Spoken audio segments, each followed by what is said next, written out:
Welcome to the Sunset Archon channel, where we aspire to gain from night to first light. And today, we are actually doing something different. We're playing Zenless Zone Zero at almost the start of version 1.7, rather than waiting until the very end and speedrunning every event possible. So now we're going to actually have some time to enjoy the story, rather than trying to speed through dialogue, hoping that we don't have to restart any other areas. And now for the glorious timers, we have just 10 days until Genshin Impact version 5.6 maintenance. Just had the live stream yesterday. Looking forward to this version.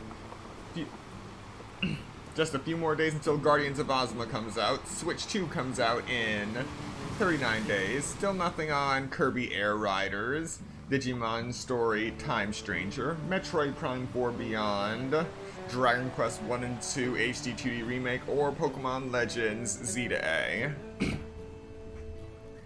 And I gotta say,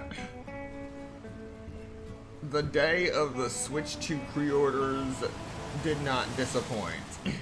And by that I mean it was a complete and utter train wreck come midnight. I only heard about what went on during that time. Just a bunch of site crashes, items not showing up in your cart, saying something went horribly wrong. But I did get my pre-order for the Switch 2. I was asleep during this thing. I was asleep during all of the online pre-orders. I do not do online pre-orders. I just go to my local GameStop to make a pre-order, even if I have to stand in line for 3 hours. There are a few reasons that I prefer that. One, you got people to talk to. Good conversations. You never know what you're gonna get. Plenty of ways to pass the time rather than just sitting in a dark room refreshing screens.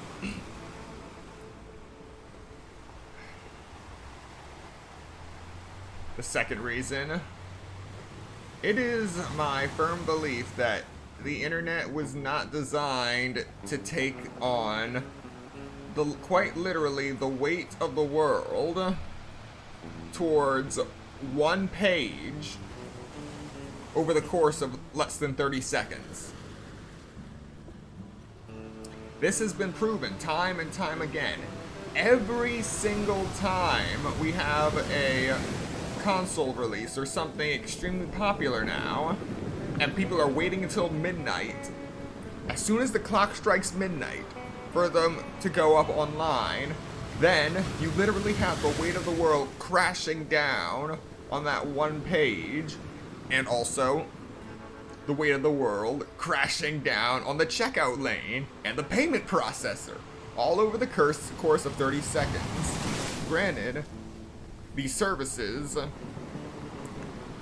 they are designed to handle a certain amount of traffic, so they just won't go down on any normal day, but with a sudden influx of literal millions of people, I say people, but I actually mean humans and also so-called intelligent entities. Looking at you, scalpers using bots.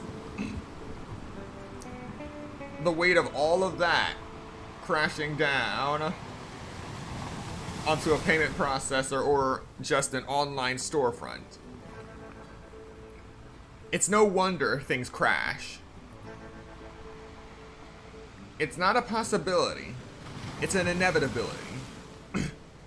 And with that kind of stress combined with the constant refreshing and come on, waiting for that page to load after you put it into your cart. No matter how much you prepare, no matter how much you put your payment details into your browser beforehand, it is inevitable that that site is going to crash if millions of people just go at it once. I say millions, but I mean tens or hundreds of millions all at once. So, rather than deal with that stress, I would much rather just chill in front of my local store, wait for them to open like a humane human being, because that's another thing I want to go on. This line that I was in, it was civil.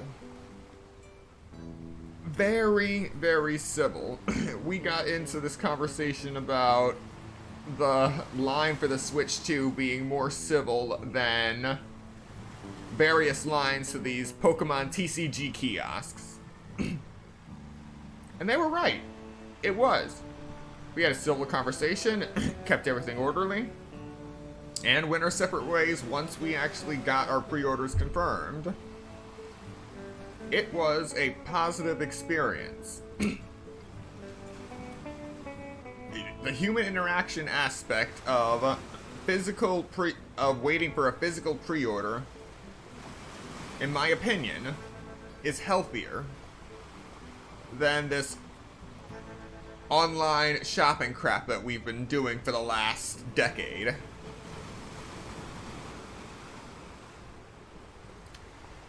But yeah, just wanted to get that off my chest. Got all my pre-order stuff out of the way.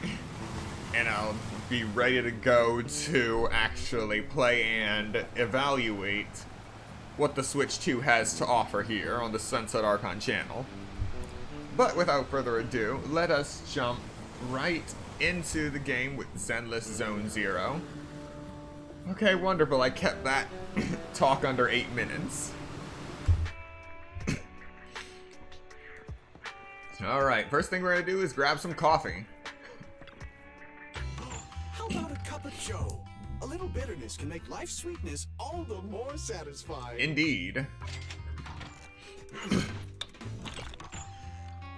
Coffee is not a must, but a calm and relaxed mindset sure is. Now, I do like the concept of that cafe, but Welcome to Godfinger. why'd I come into Time Godfinger? flies when you're having fun, right? Looking forward to your next visit. I like the cafe, but it got sanitized bad. You used to have all of these different drinks. Granted, it separated a lot of the various effects among those drinks, and I think that was a caveat of that system as well. But at least there was variety in the drinks. Not just in their effects, but also the designs themselves. But then they just decided to get rid of all of that and have 2 drinks. One is the espresso, which gives you increased rewards for anything you might do one time. And the other one, which is the one I just drank, gives you an extra 20 battery. Which is saying something since I currently have 940 battery. And the max is 1000.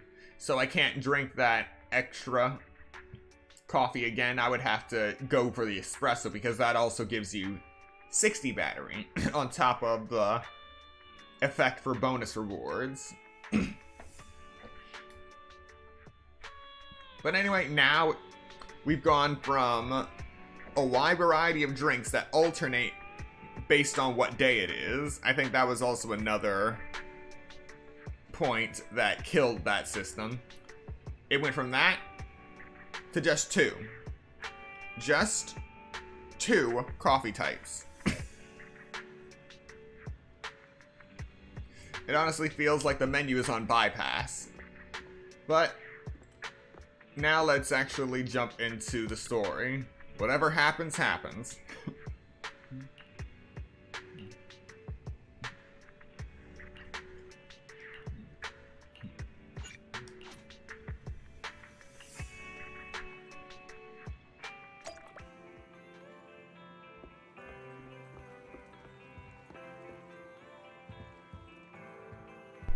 So we start this and immediately go to the sofa. Okay. Ah, I knew I was forgetting something.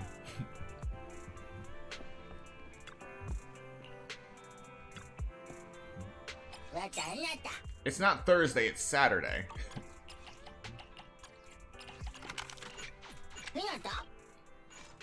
Alright. There we go.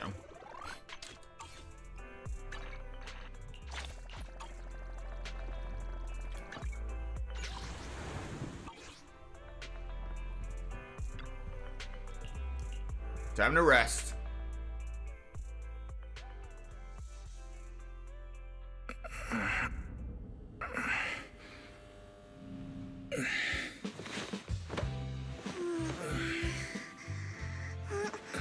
Lord Phaethon, this time let me.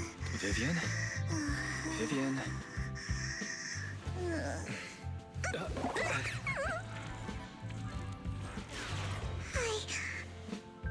I didn't disturb your sleep, did I?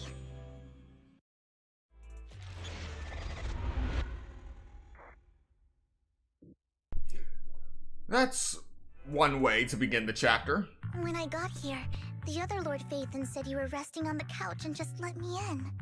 I meant to keep you company while you slept, but then I dozed off myself. Ugh. I was going to sit here looking super cute, hands cupping my face. You know, like the #1 sleepy face I want to wake up to pose. I can't believe I ended up falling asleep myself. Vivian, are you sure you're awake? That sounded like sleep talk. I'm sure sleeping in that position couldn't have been comfortable either. No, Lord Phaethon. I was just worried that I had disturbed your rest. Just being able to see you sleeping peacefully is already the highlight of my day. No, my entire month. Though it is a bit late, but... Good morning, Lord Phaethon. You're here super early today, Vivian. Is there something urgent? Mockingbird's death has stirred up quite the storm. I took some time to gather intel. It seems someone deliberately leaked the story that Hugo is an illegitimate child of the Ravenlock family, but I haven't found the source yet. Could it be Hugo's uncle, Hartman? Maybe he's trying to turn people against Hugo and Mockingbird by playing the illegitimate child card. I suspected that too. He could be using Hugo's background to make people believe Mockingbird is just another Top's pawn. To the upper class, Mockingbird may be insignificant, but it has a loyal following among regular folks. But after some digging, I was surprised to find that the public isn't turning on Hugo. They're actually starting to see him in a better light. Some people feel bad for him, some relate to his struggles, and Hartman's the one getting all the heat. Public outcry against Hartman is growing, with many believing he murdered Hugo for his own selfish gain.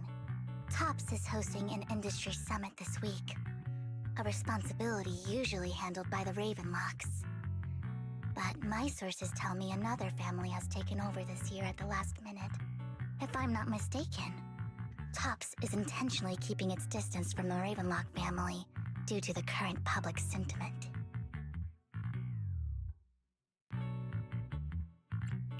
Is someone trying to take advantage of this to get rid of both Hartman and the Ravenlocks? I think Hartman knows this too, which is why he's completely vanished. No matter how hard I search, I can't find a single trace of him. Hartman must have taken the sacrifice core. Now that he holds this bargaining chip, he is definitely going to negotiate his way out of this with the Exaltists. Sorry for interrupting. Can I borrow Wise for a minute? Oh, no problem at all. I'm sure you have important faith in matters to discuss. Take your time. I'll just be waiting outside. Wait! Don't go outside, Oh, don't mind me, Lord Phaethon. I wanted to browse the videotapes anyway. I'll be right here. Just let me know when you're done. Thank goodness Vivian didn't walk out the main door. Lycon's been pacing around outside for like half an hour and scared off at least 5 customers. He's stressing over what he did to Hugo in front of Vivian, but he really needs to talk to us. Maybe you should go speak with him first? Sure, I'll go talk to him. At the end of the day, we're all after the same enemy. As proxies, we should become the bridge between them.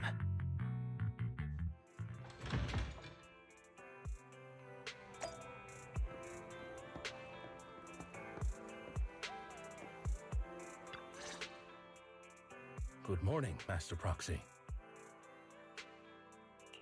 Good morning. Belle just let me know you wanted to talk to us and Vivian about something? Yes, it's an urgent request from the mayor, one that directly affects New Eridu's safety. However, before we get into the details, as a former member of Mockingbird, I'm concerned about Miss Vivian. Hugo made many mistakes and betrayed the principles of Mockingbird, but I'm certain he didn't intend to put Miss Vivian or you in danger. I don't know Miss Vivian very well, and I was the one who took her companion's life.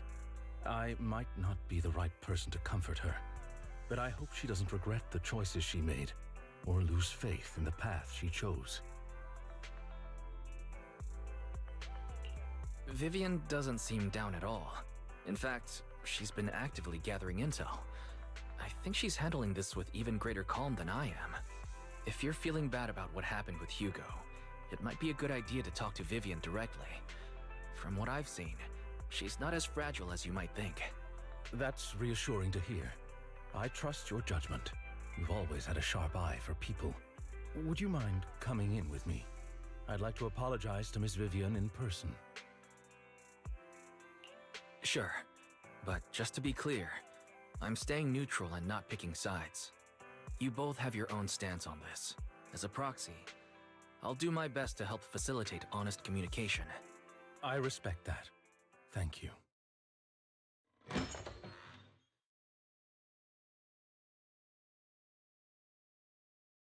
Miss Vivian, I'm very sorry about Hugo. You don't have to explain anything. I'm also part of Mockingbird. Mockingbird stands on more than just gain, so it won't fall when fortunes shift. Hugo had his fixations and ambitions. I also have things I must see through. I'm determined to get to the bottom of the Exaltists and the sacrifices. Miss Vivian, as a former member of Mockingbird, you have my deepest respect. You have my word, whatever comes next. I would never harm you or Master Proxy. As for Hugo, please accept my condolences. Condolences?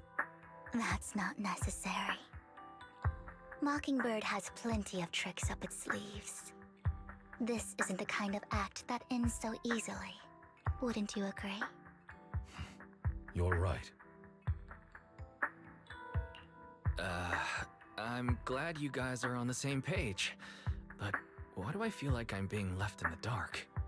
Master Proxy, I believe we all share the same goal. Uncover the truth of the Exaltists and the sacrifices.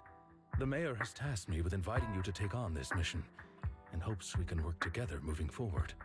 If the mayor wants to work with us, I trust he will demonstrate his sincerity in kind. Mockingbird will not serve as a pawn for the powerful. That will never change. Of course. While the mayor cannot handle this personally, he will make sure we have all the intel and support we need. Miss Vivian, I know you have your own intelligence network, but for some high-profile shady dealings, perhaps the mayor can provide you a different perspective. Please, take your time to discuss. If you're open to collaborating, I'll set up a call with the mayor so he can speak with you both directly. Belle, Vivian, and I need to think this through carefully with everything at stake. It's not a decision we can make lightly. Of course, I completely understand. When you've made up your minds, you can find me at the Ballet Twins.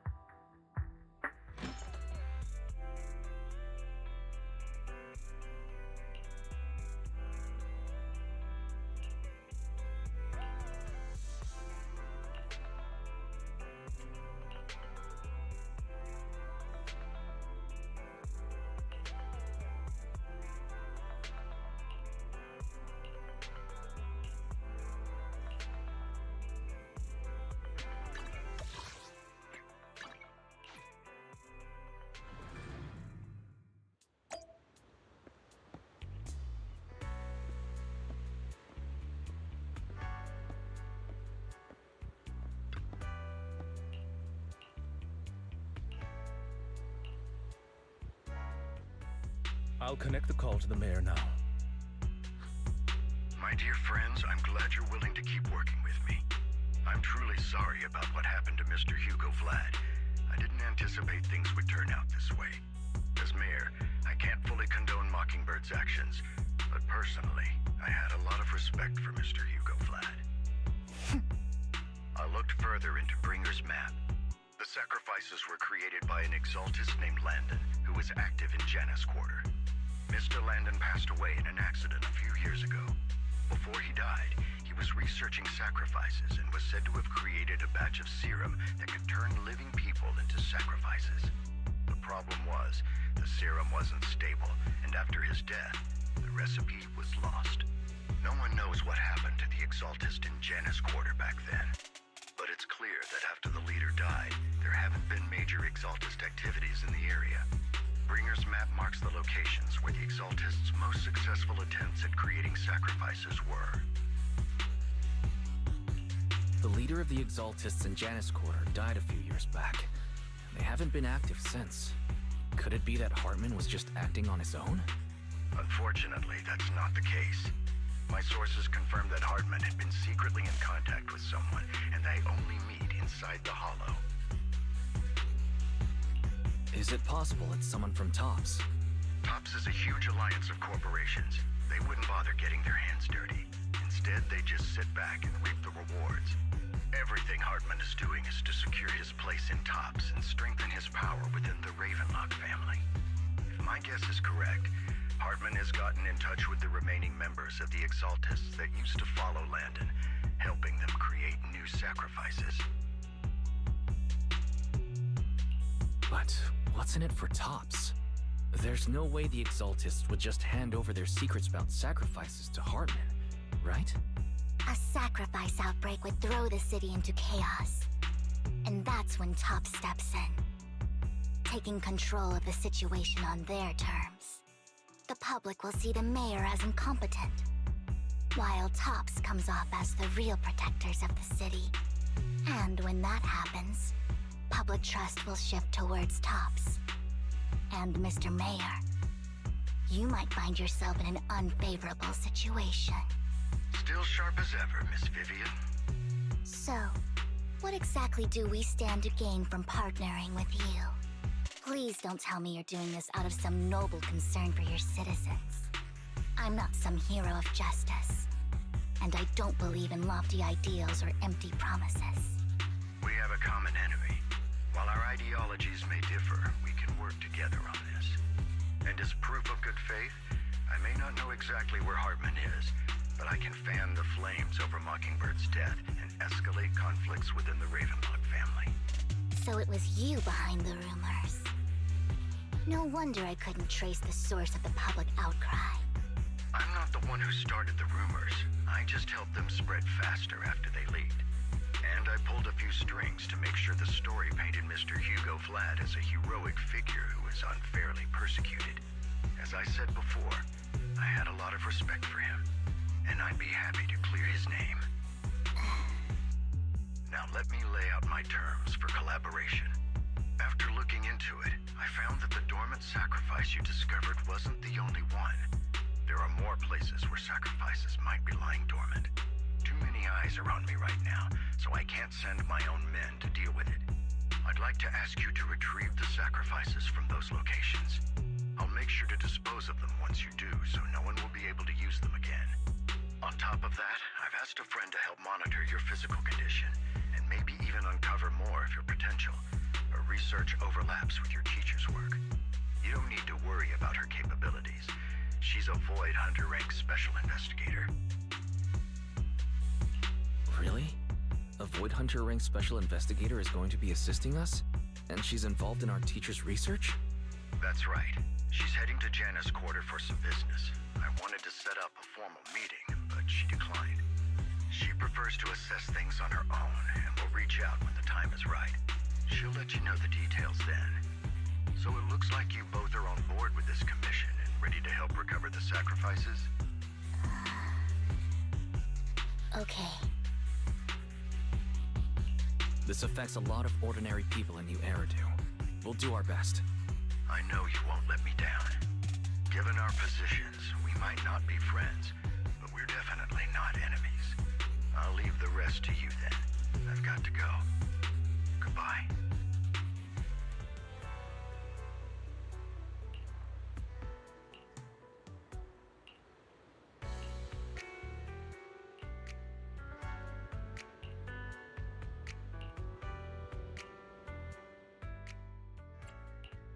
I would never turn down. This is the path I follow. Want to see the red scarf? Yukitsuro Yanagi, awaiting orders.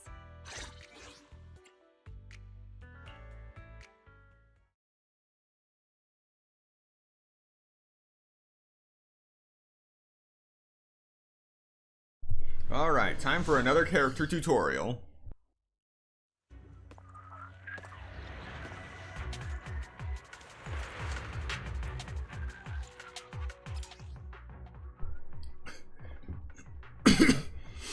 After activating EX Special Attack, Vivian will automatically enter the Fluttering Frog state. During this state, tap the attack button to unleash Basic Attack, Fluttering Frog Suspension. Afterwards, when any squad member's EX Special Attack hits a target, Vivian will perform Basic Attack Feather Bloom against the target. Lord Phaethon, thank you for trusting Mockingbird and me.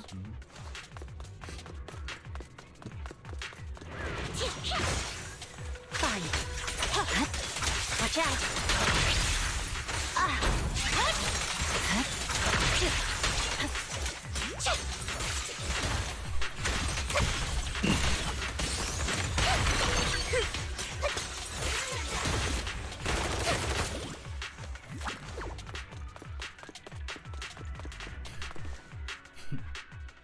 Has someone already taken the dormant sacrifice from here? Or did the Exaltus decide to relocate it? No. If these dormant sacrifices aren't handled carefully, they could awaken and turn against anyone nearby. She wouldn't risk moving them unless it was absolutely necessary. Who? Did she realize the mayor was looking into this?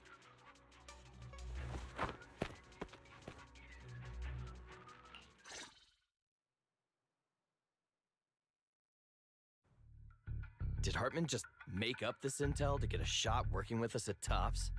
I've been walking around forever and haven't found a thing. The Ravenlocks have always been a shady bunch.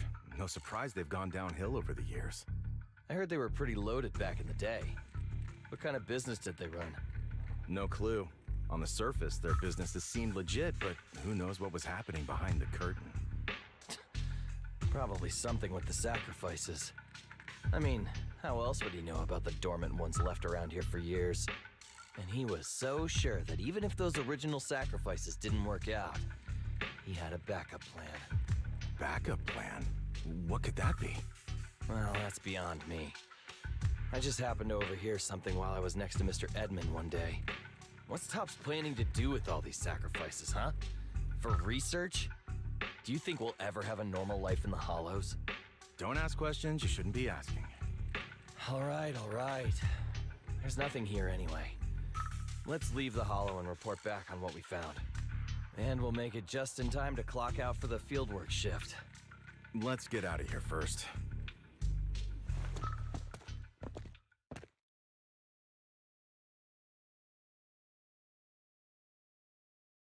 Hartman, that fool. He'll do anything to get into Tops, even if it means playing with fire. She's an Exaltist. Human lives have never mattered to her. The more people get dragged in, the greater the danger.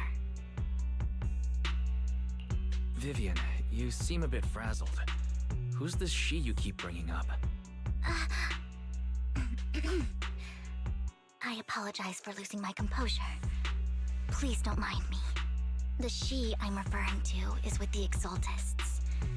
Someone I have a history with.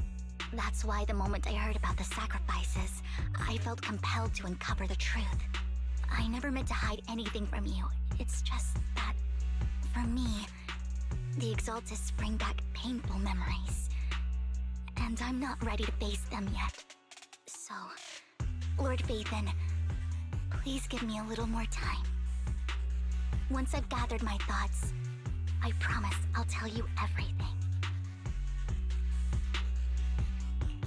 Sure, I'll stop asking.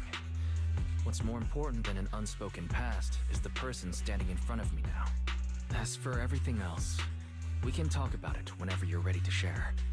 Lord Phaethon, if we weren't in such a hurry, I'd spend 3 whole hours singing your praises. I'll make note of this and make sure to get it done before bedtime.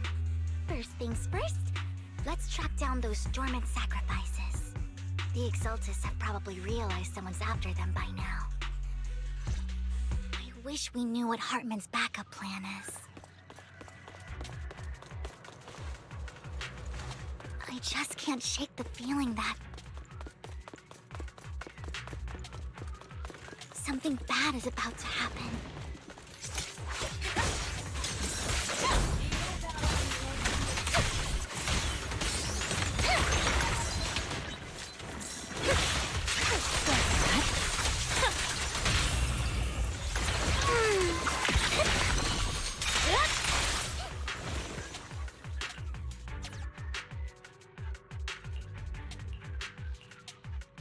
Hugo may have done terrible things, but he had his reasons. Mockingbird might be seen as the bad guys by a lot of people, but... Okay, now I think I know what that sound I heard before Ironically, joining Mockingbird is what put me on the right path. Yep. For the first time, I'm needed for more than just my curse.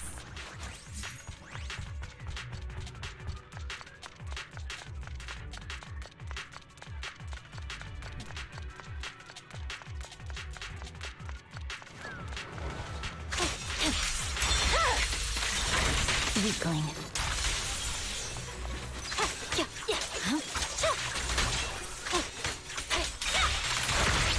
Nothing here either. Are we too late? There's...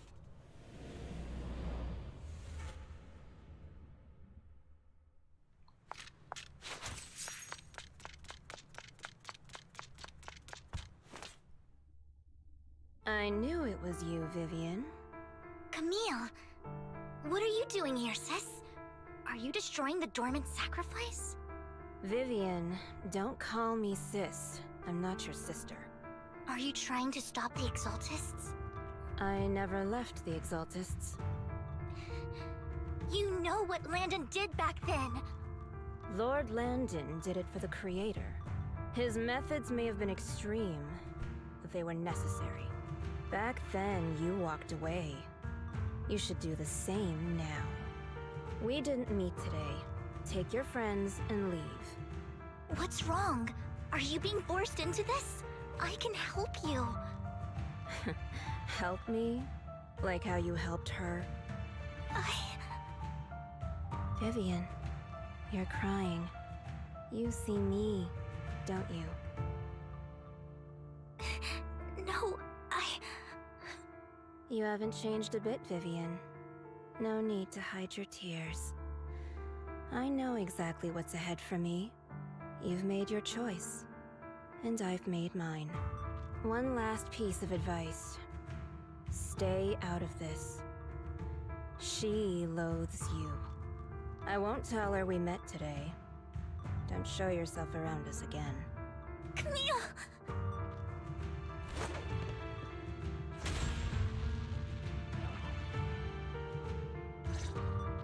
Lord Phaethon, watch out! Faith! I'll tell you what that was about later! My blade is... Let's take care of the ethereal first.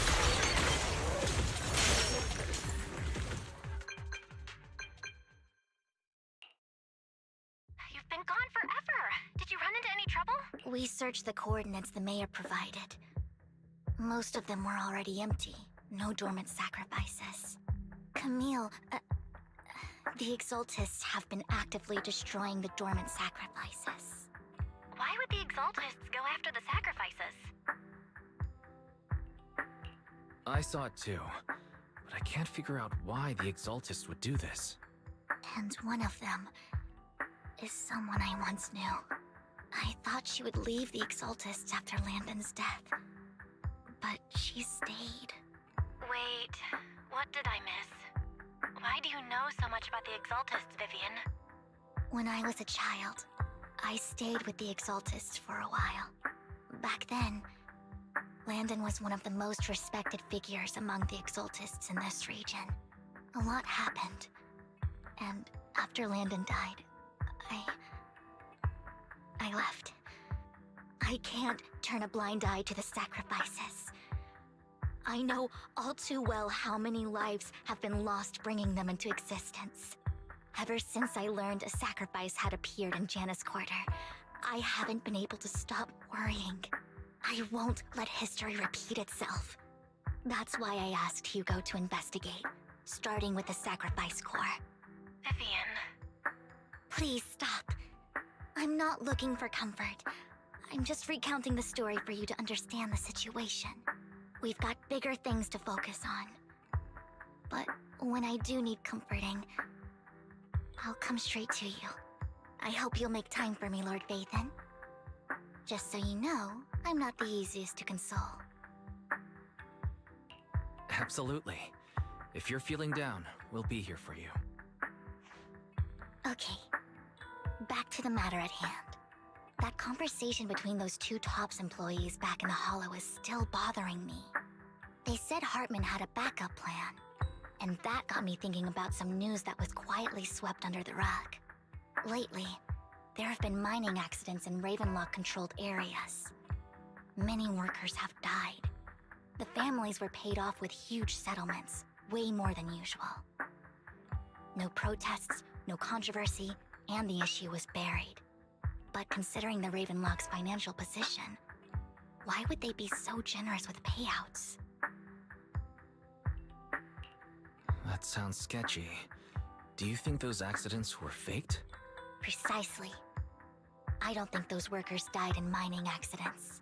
I'm planning to reach out to some old friends, see if they've heard anything about this. Do you have time, Lord Vathan? My contacts are just near 6th Street. Care to join me? Sure. Let's go together.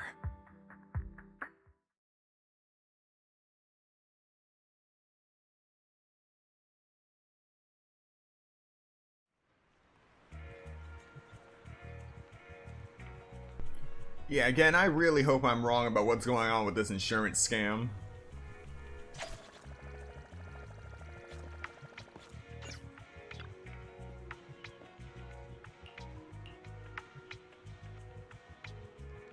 An old friend of mine said she has some new intel.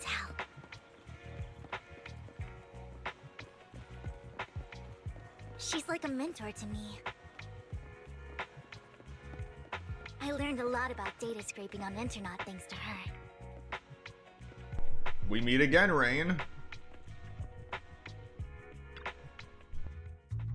Rain! Long time no see. Yeah, it's been a while. Rain? So you're the old friend Vivian was talking about. Yeah, Phaethon. Long time no see. Rain! You actually know that Lord Phaethon is Lord Phaethon? No, I mean, you actually know Wise is Lord Phaethon. I didn't know right away. One time, I needed a favor from Nicole. I only found out after meeting them. I mean, who would expect a legendary proxy to be running a video store for a living? Oh, by the way, your idol... Rain, let's not bring up old stuff. Lord Phaethon wouldn't be interested in that. Why are you all tense? Right! Lord Phaethon lives on 6th Street too, and might know your idol. Remember when you traced that post on Internet to 6th Street and actually went to check it out? And you came back all bummed, spouting nonsense. Like there was only a black cat at the location, and maybe your idol is actually a talking cat. Or something like that. I think I know that black cat. It hangs around our shop now. Lord Phaethon, please, let's drop this topic. Come on, Vivian. It's been years and you still won't say who your idol is. If you'd just let me, I'd have tracked them down ages ago. I get it. You want to find the person who's important to you on your own. But you've tried so hard already. It's okay to lean on me a little, you know. I'm sure your idol won't hold it against you. I shouldn't have come to see you. Huh? What's wrong? Rain, Vivian said you might have some intel for us. Should we get into that first? All right, let's get down to business. Here's something I'm pretty sure about. The Ravenlock family's claim that those missing workers died in an accident? Don't buy it. The last signal from those workers was near the Hollow. Then communication went dark. I think they were taken into the Hollow. And yesterday, I picked up that the Ravenlock family secretly hired some people to search the Hollow's perimeter. I caught a weird distress signal from someone and managed to track down the source. When I tried to reach out, the signal cut out completely. Sorry, I'll be right back.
Okay, sorry about that.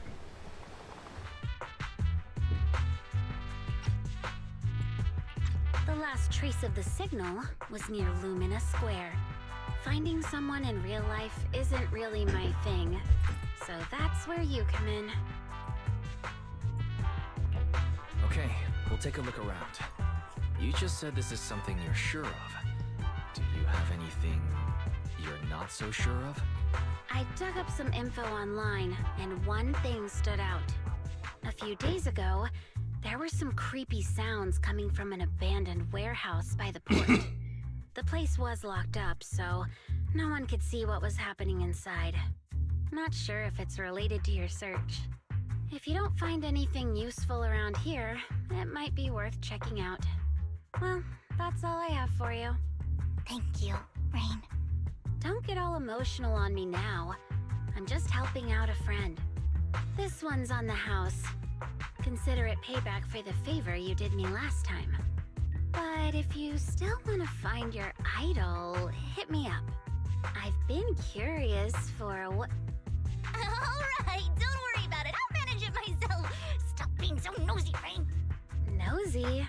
Nah, just professionally curious. What kind of person is worth all this searching, huh? But honestly, whoever they are in real life, they've become a part of you. You've come a long way in this search, Vivian. I much prefer the person you are now. So if you find this person, don't chicken out. Go meet them.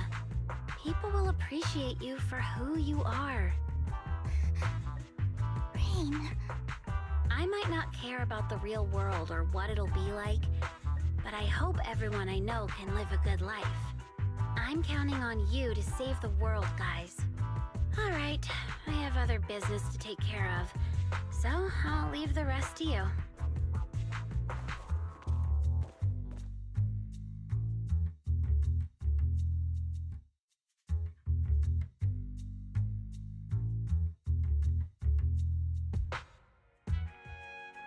Lord Phaethon, please pay no mind to what Rain said.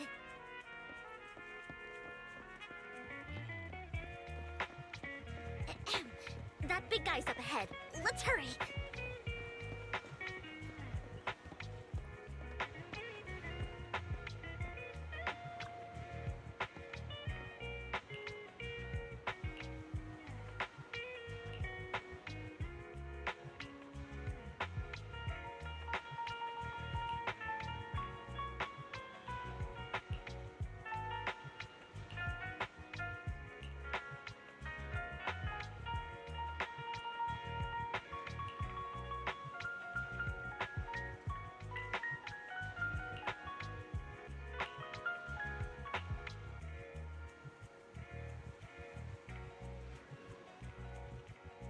So that's where that 100 Denny Bang Boo battery came from.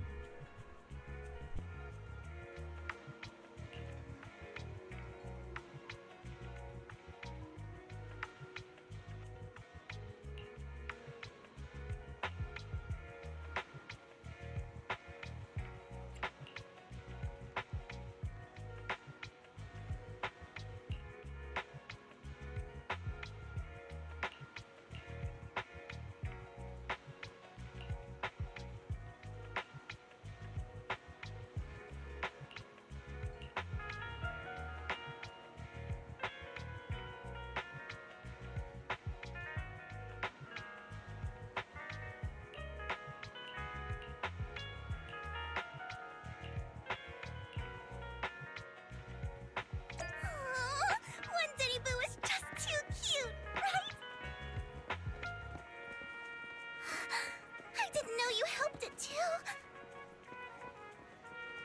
I knew Lord Phaethon was the best in the whole world.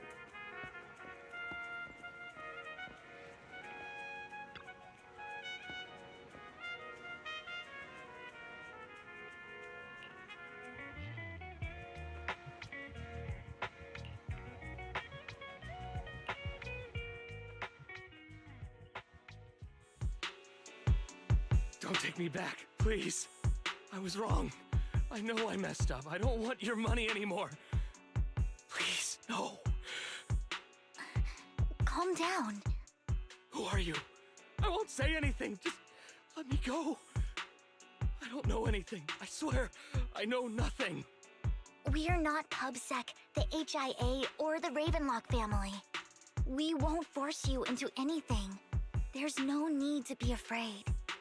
What do you want from me then? We simply want to know where the Ravenlock family took you and what they made you do. I can't say. I can't tell you. I have a family. They'll hurt them. You never saw me. Please, just stop asking. Don't you wish to see your family? I don't deserve to see them. It's my fault. I was greedy. I did this to myself. But your family must miss you dearly. I'm sure they won't blame you. No, it's my fault. It's all on me. I don't want to drag them into this. If the whole ship is sinking, no one on board can escape.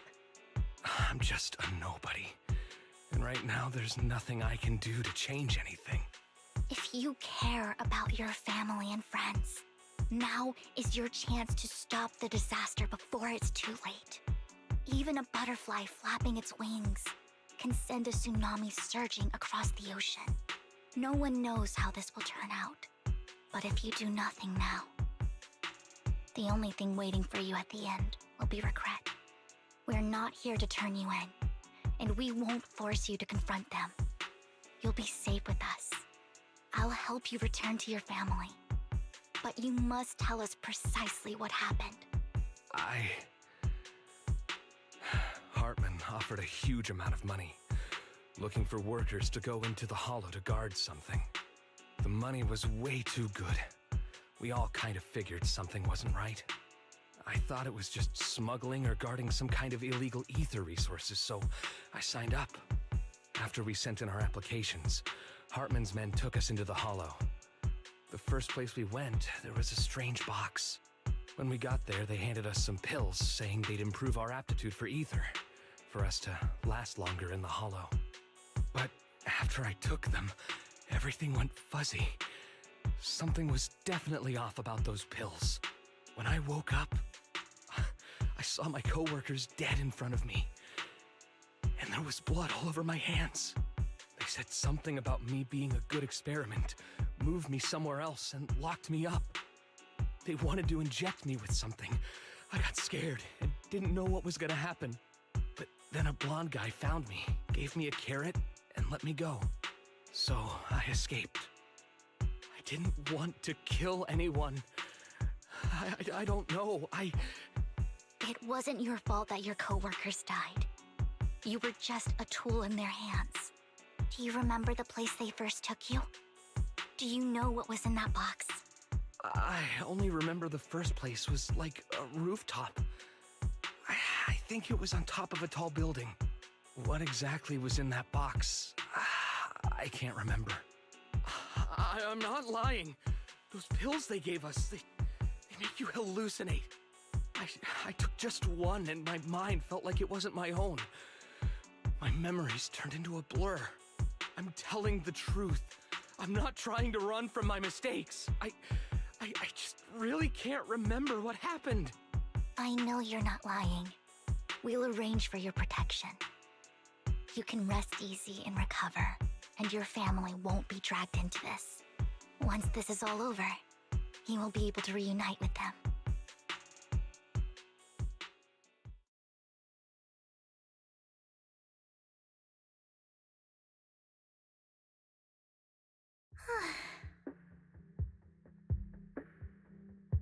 Sometimes I wonder if you've had some kind of special training, Vivian. No matter who you're up against, you seem to analyze the pros and cons and make a judgment in no time. Actually, I wasn't always like this. I used to run away when things got tough. There was even a point where I just wanted to disappear.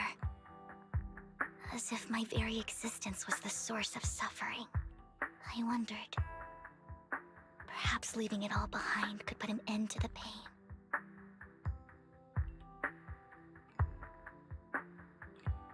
It's hard to picture that. My first impression of you was pretty, assertive. Well, I was on a mission at the auction when we first met. And just as Rain said, I've come a long way from who I used to be. Speaking of Rain, it's quite a coincidence that you two know each other and are actually close. You even know one Denny Boo. That surprised me. We might have crossed paths without even realizing it. Enough about me. Tell me more about you, Lord Phaethon.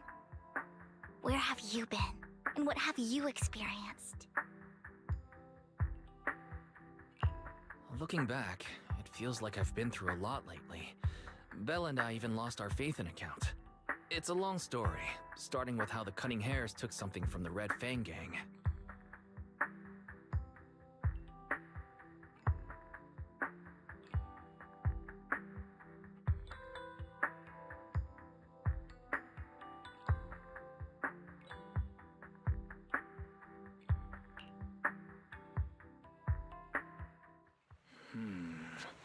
It should be around this area. Belle told me there's a highly rated store here.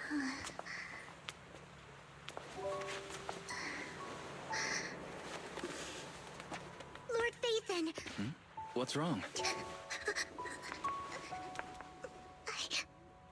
I've seen that black cat on 6th Street. That harmonica in the outer ring you mentioned. I've heard it before, too. I've even been to the monument outside Hollow Zero. But none of that was a coincidence.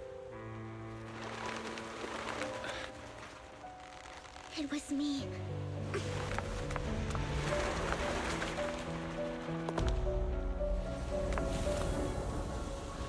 Following you, and now I've finally made it.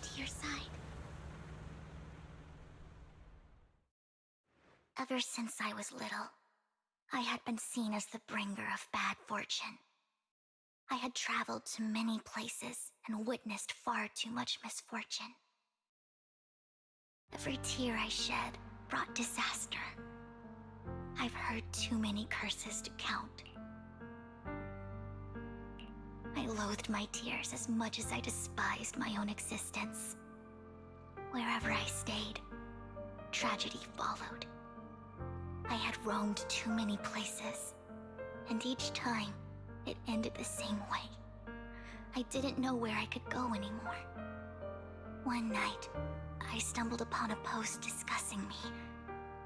Whether they knew me or not, everyone seemed convinced that I was the source of the curse. Some mocked me with cruel intent. Some wished I would vanish, and others speculated maliciously. It really seemed that my very existence was a disaster. In that moment, as darkness enveloped the city, I saw lights flickering to life all around New Eridu. So many lights, and not knowing where to go, I thought, if only I could disappear into those lights.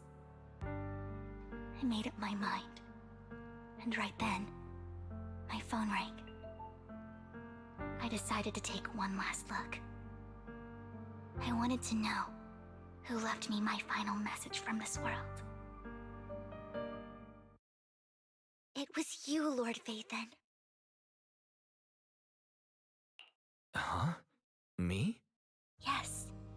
And I checked with the other Lord Vathan. You were the one using the account at that time, but I know you probably don't remember it. After all, it was just an ordinary day, with an ordinary post and meaningless comments online. But for me, it was the night I finally realized where I could go. I wanted to walk the paths you had walked, see the sights you had seen. And then, one day, share it all with you, face to face. So, I have to ask, what exactly did I say in that reply? Well, you'll have to figure it out for yourself. I'm not telling you. You're putting my memory to the test. So, Lord Vathan, thank you. Not only for that comment you made that day, which was a silver lining for me, but also for giving me the courage to become who I am today. The Vivian standing right in front of you now, Lord Vathan. I truly like who I've become.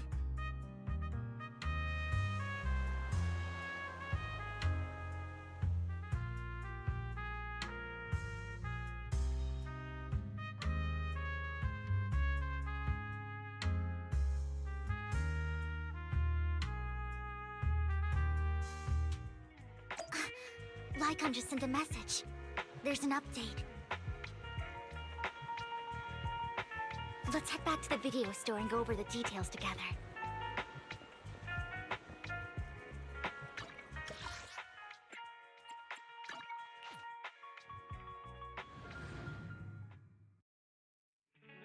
Wise, you're back.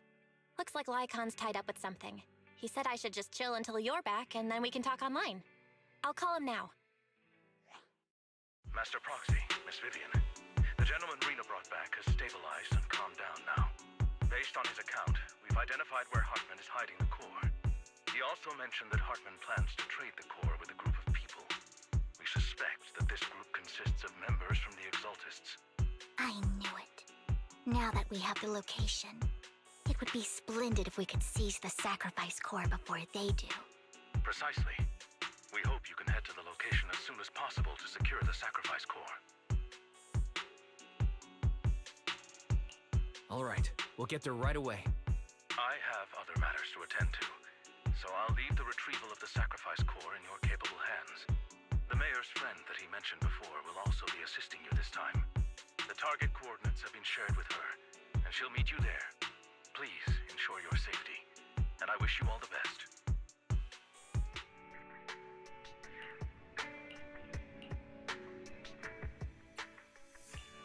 Good day. This is the path I follow. Strike!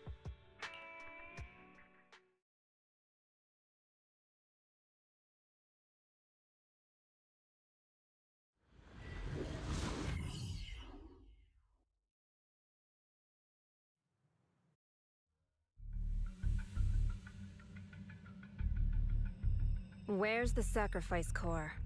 Camille, you really think I'd stroll around with something this important?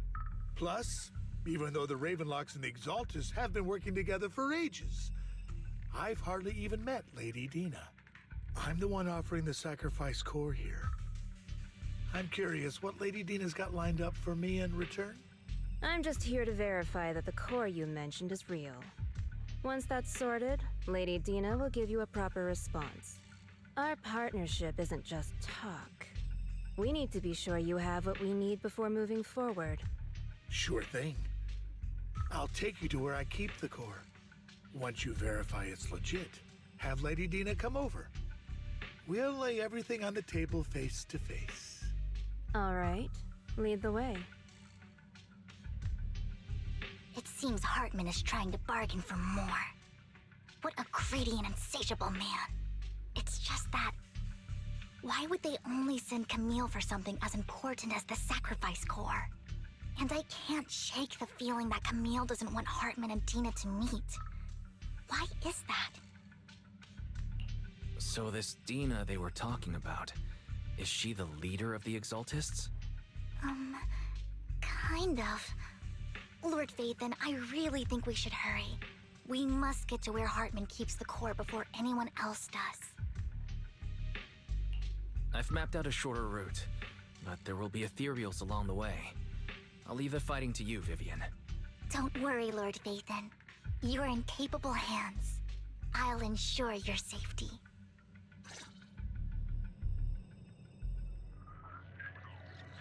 Let the games begin. Fool! Ethereal! Stay away from Lord Vathan! Don't touch me! Fool! Okay.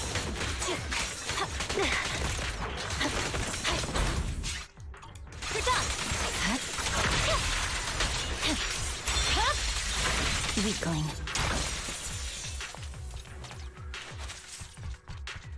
Looks like Hartman's trying to negotiate for more leverage.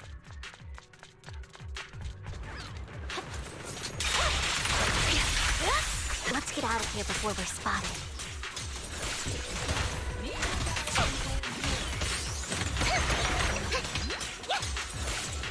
You better not get my trust. Let's keep moving, Lord Vathan.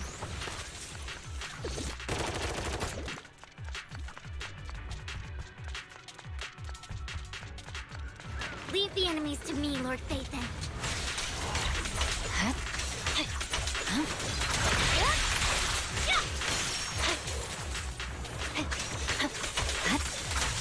My turn.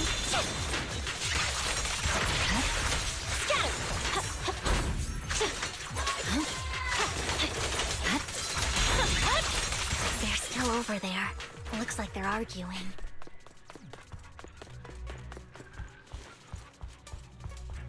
This is our chance. Let's hurry. No matter who has the sacrifice core, Hartman or the Exaltists, it would be really dangerous. Hand over what's in the box. Or we do this the hard way. You sure talk big, little girl. Let's see if you can get past me first. Let's hurry and secure the sacrifice core.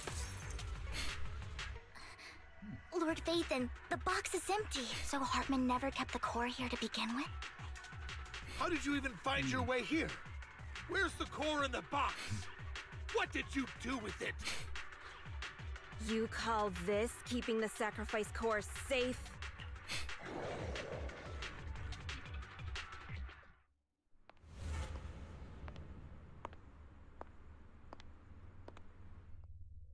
Vivian, it's been ages. Dina! Oh my, you actually remember me. So sweet. Look at you. thriving. I thought you'd totally forgotten about our past.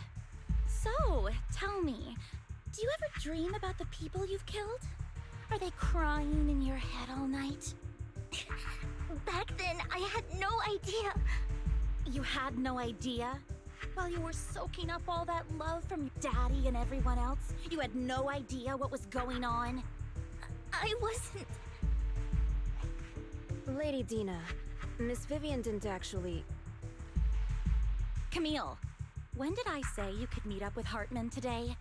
I just wanted to make sure the sacrifice core is legit.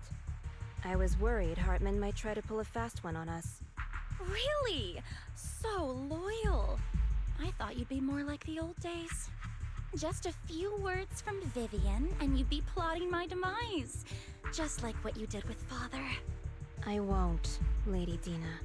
Don't even think about betraying me, Camille. You owe me for what went down back then. However, I do understand your worries. This core, it's fake. No way! I got this straight from Hugo! It can't be fake! How can you just claim it's fake without any proof? Ugh, seriously?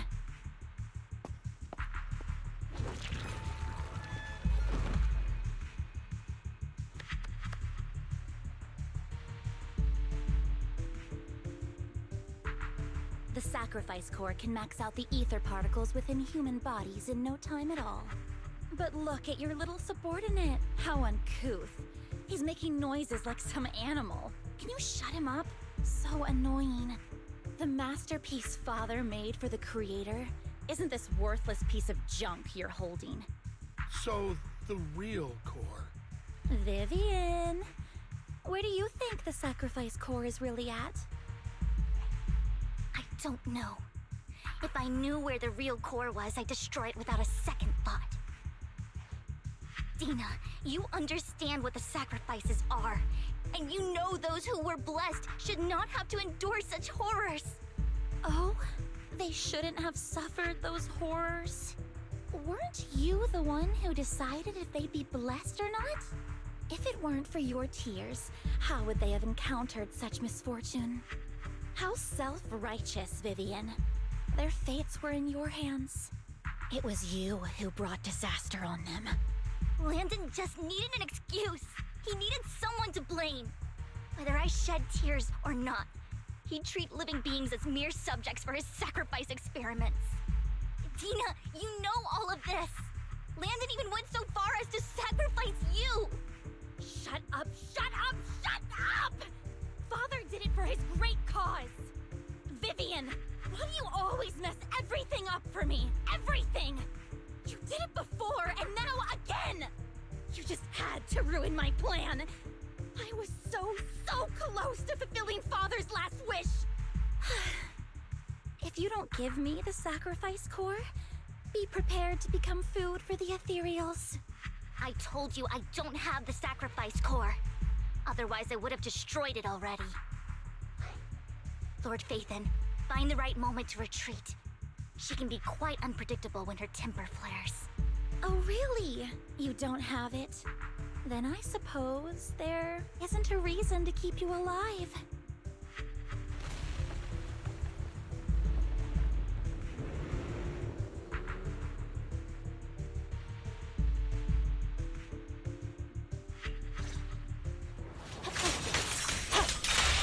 More ethereals are coming. Too many. No chance to get out of this. Watch out. You're done. I swear on my blade. Stay away from Lord Phaethon! There are so many.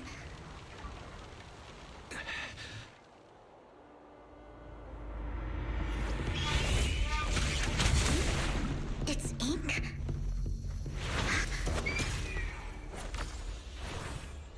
Shun Palace, good fortune, closed gate, safety. What? An evil miasma gathers here. Another place of conflict. It If you wish to avoid disaster, then head southeast.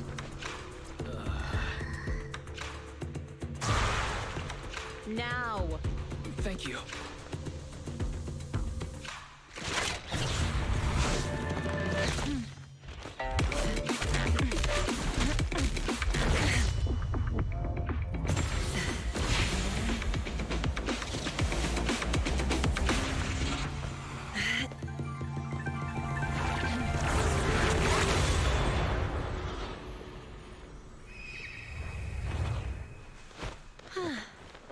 Finally, peace and quiet.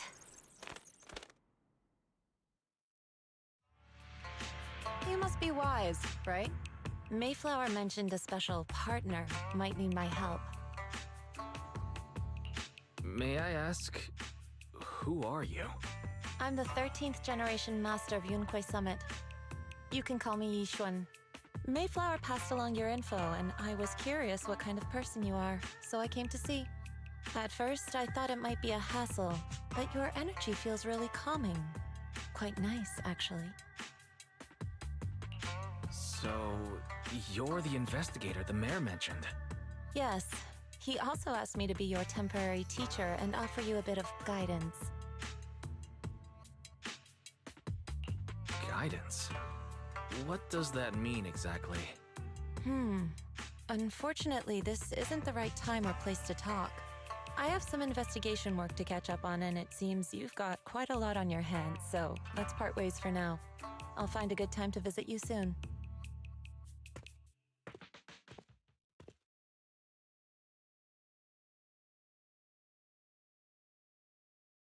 I'm so sorry, Lord Vathan. I'm just not feeling very well. I think I'll head back for now.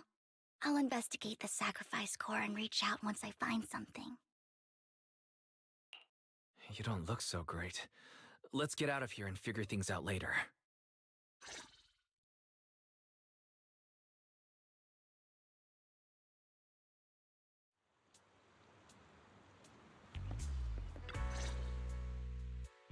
Lord Vathan, are you going to rest now?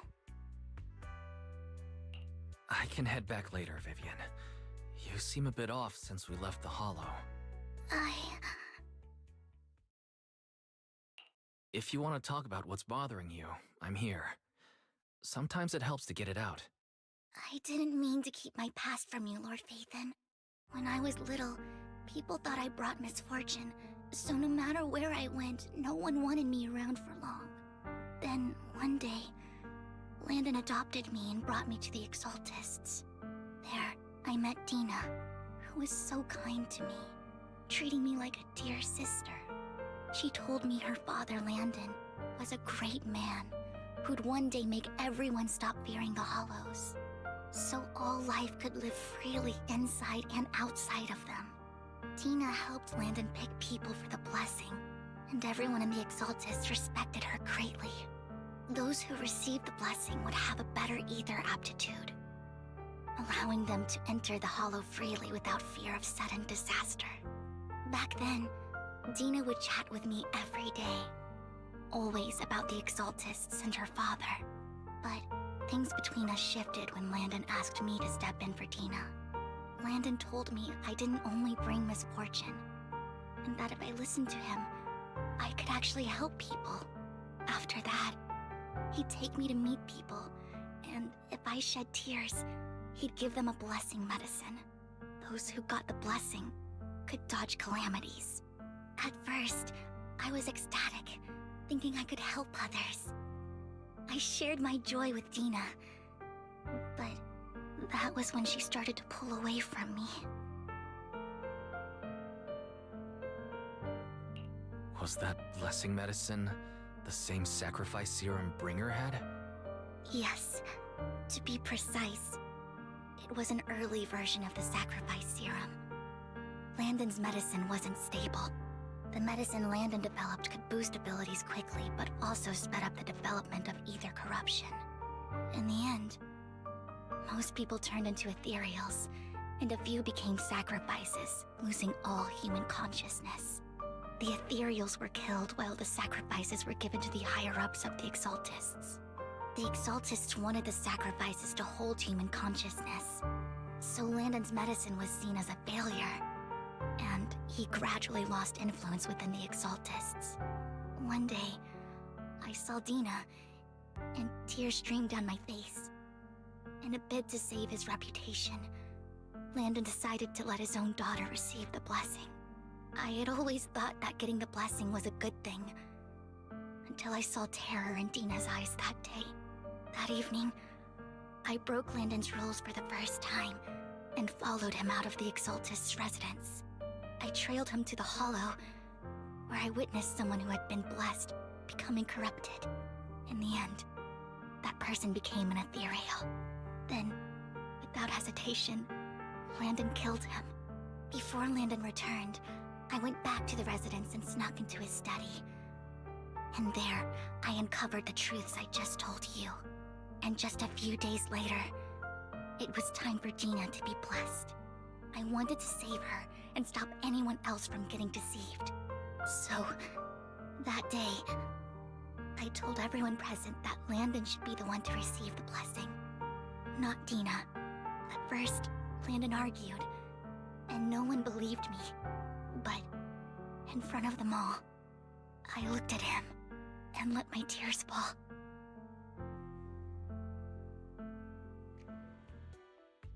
Lord Landon, please accept the blessing. Vivian, you... Why won't you accept the blessing? Were you lying to us? Ungrateful fools! You have no use anymore! Liar! Run! Run! Dina! Dina, wake up! We have to go! Vivian? What's happening? Listen to me! Lord Landon's so-called blessing isn't...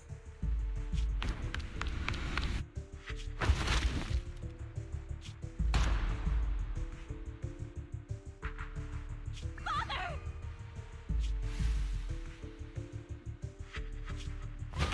No, I was just... Mom, I want to go home. It's got nothing to do with us. This is just what happens when you don't accept the blessing. Vivian, was this you? Dina, I just didn't want you to accept the blessing. Everyone who does ends up... I just don't want to lose my father. You knew? If you knew what he's done, you... He's my father. He's all I have. Stop being self-righteous, Vivian. You only ever bring misfortune.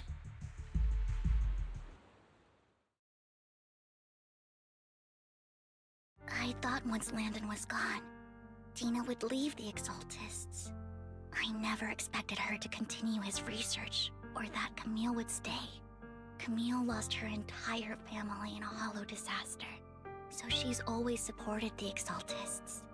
She's not a bad person. She's just someone searching for hope. She joined the Exaltists very early on, and even watched Dina grow up. That day, she was just so desperate to save Dina that she... All these years, she's been following Dina, taking care of everything out of guilt, I think. But I didn't just fail to save Dina. I trapped her. I see misfortune approaching, but I can never change its course or avoid the bad ending. Maybe I really am a bringer of misfortune. No, you're not the one causing trouble. Whatever went down with the Exaltist, it was Landon who was pulling the strings. As for Dina and Camille, they knew the truth and they made their choice. The Hollows and the disasters they caused took more than just their loved ones. Not all survivors cling to obsession and hatred like those two do. Lord Phaethon. You need to believe in yourself, Vivian. From what I can see, you're handling this sacrifice crisis pretty well on your own. Besides, You told me you really like who you've become. I hope that you can believe in that, at the very least. Yes, that'll always be true. Thank you for listening to my story today. Years have gone by, but I've never had the courage to face all this. Maybe Dina and I were meant to meet today, so I could finally spill it all out. It lightens my heart a little. Lord Vathan, you truly are a wonderful listener. Not just today. Whenever you're feeling down, know that I'm here for you. I will. It's been such a long day. You must be exhausted. I'll track down the location of the sacrifice core and let you know what I find. Good night, Lord Vathan.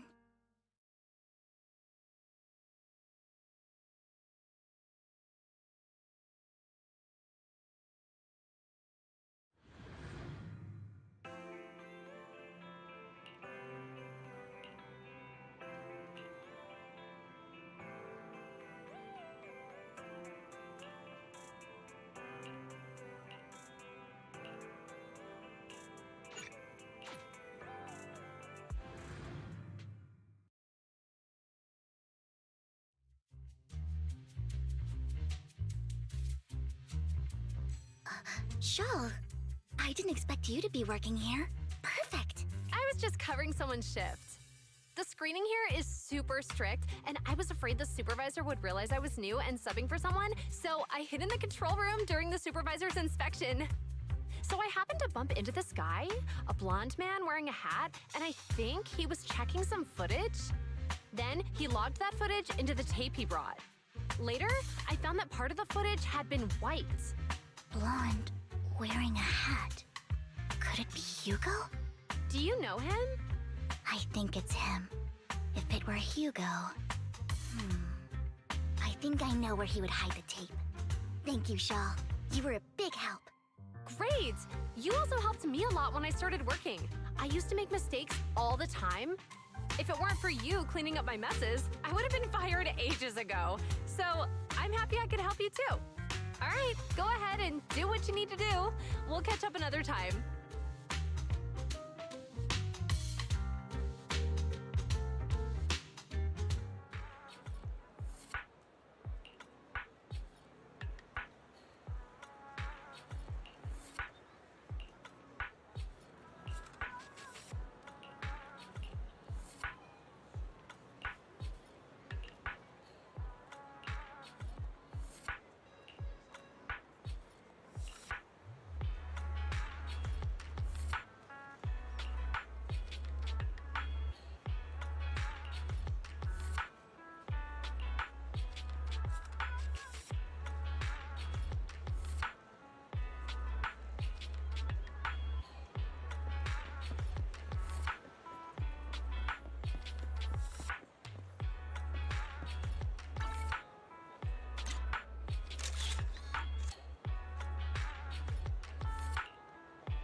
I don't think this counts.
If I'm not mistaken, you and Vivian share the same goal. Silence is no good for negotiation. I just don't want Dina to reach a point of no return. Hasn't she already reached that point with what she's doing?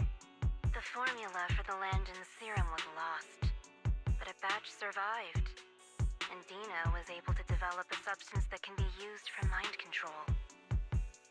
She's trying to combine the two to make sacrifices that would obey human commands.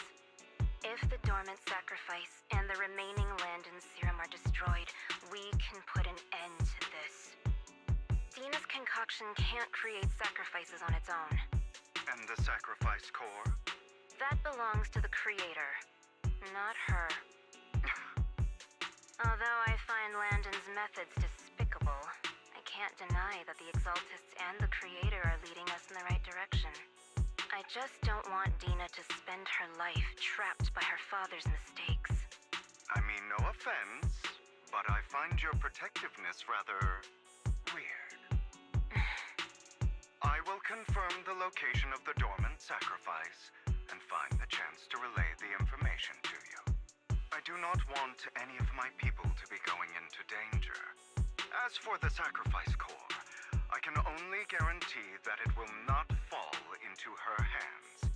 As for how things will ultimately play out, The creator will guide me.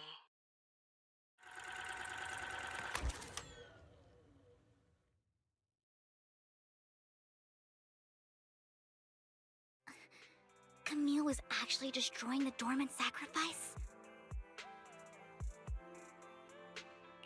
Compared to Camille's motives, I'm more concerned about whether Hugo has more plans lined up. Hugo... he... Wise, Lycon just sent a message saying he's got something urgent that he needs to talk to us about now. Alright, let's patch him in. Master Proxy, I apologize for disturbing you. We have just learned that the Ravenlock family will host a banquet tonight. This banquet is rather special, as they're allowing members of their family to invite business partners to attend. With Hartman at the center of controversy, there are many members of the family who are eager to use this opportunity to replace him. The mayor has been spreading rumors of a young tycoon who inherited a sizable fortune and is looking to partner with a person from an old and influential family. This information has lured a young man named Burton from the Ravenlock family. So...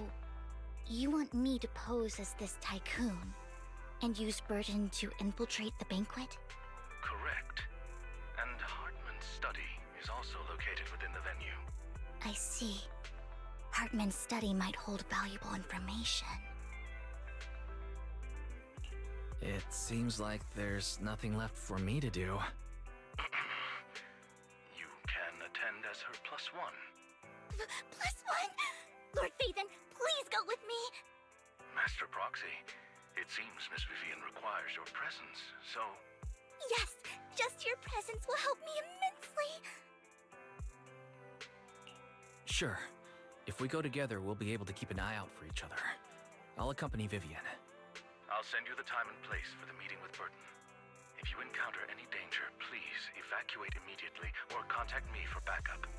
I hope everything goes well for you tonight.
Miss Banshee, I believe I've shown you my sincerity.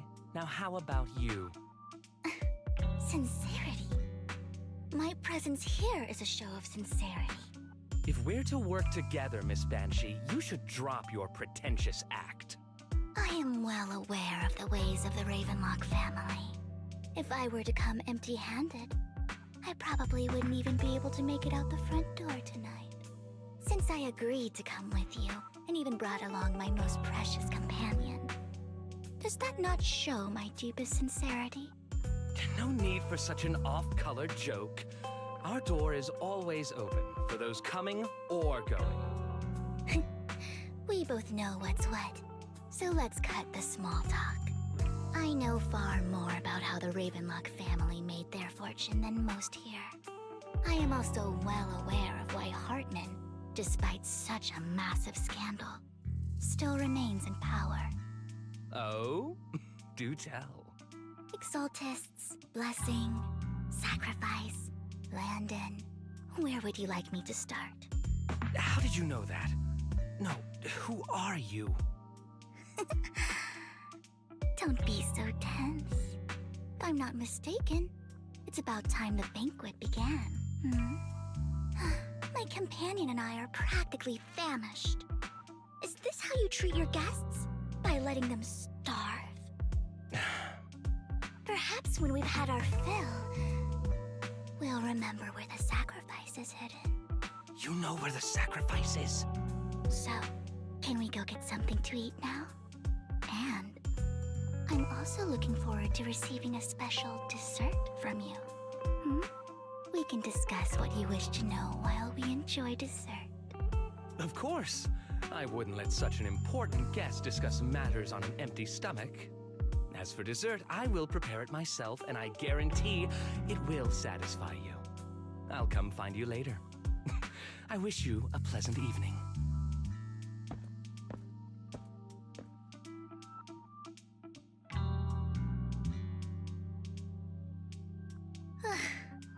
These kinds of people are exhausting to deal with.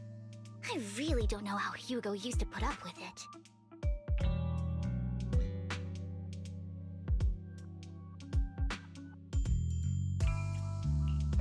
You always manage to surprise me. You sent him off with just a few words.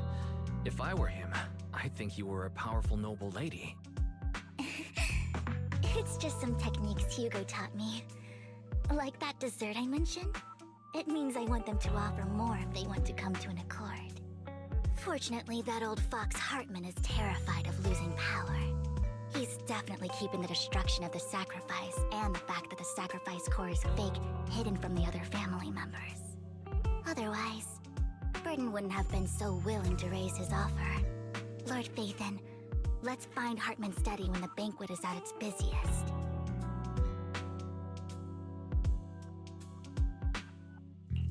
All right. I've already taken note of the surrounding terrain. Once more people arrive, we'll enter the garden through the door in the corner of the banquet hall. Wherever you go, I'll follow, Lord Phaethon.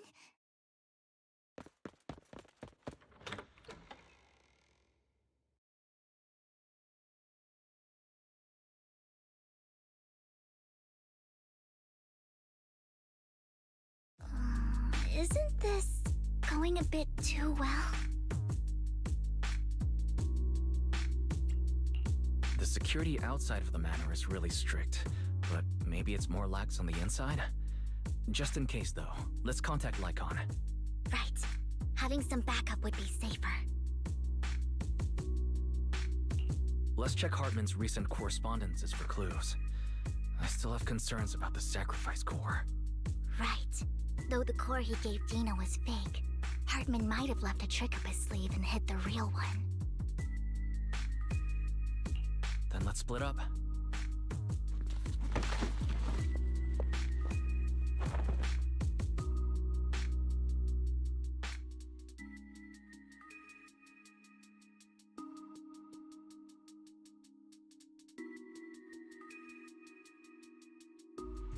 Esteemed guests, is the catering at the Ravenlock family banquet not to your satisfaction?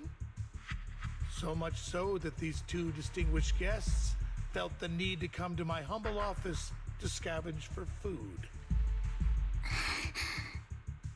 Don't want to come out? Well, after all, you don't have long left. Burton, that greedy idiot, fell for the mayor's trap. But I never expected that he would bring you into my territory. I suppose I should thank him. Otherwise, I would have had to go to great lengths to eliminate you. Vivian, Phaethon, give Hugo my regards. Tell him.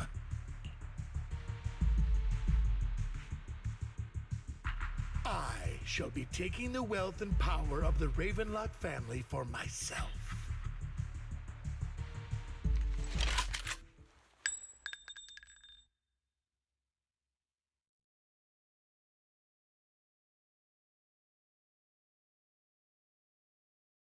The bullet? How? Hugo's death was greatly exaggerated. Dear uncle, why must we be so distant with one another? You can just tell me what you want to say directly. Hugo! Impossible! You're... Uncle, you must know a Ravenlock will never stop until they get what they want. Did you really think I would be defeated so soon? When I have yet to trample you into the dirt. You filthy bastard! You only know how to resort to these petty tricks! Petty tricks?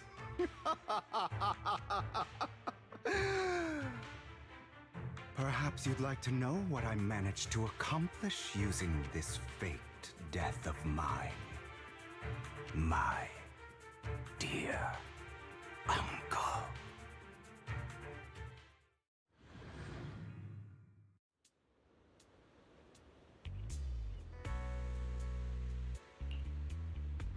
Faking my own death.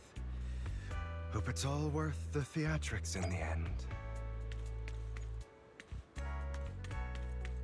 It was just to keep Hartman off my back, but maybe I went a little overboard.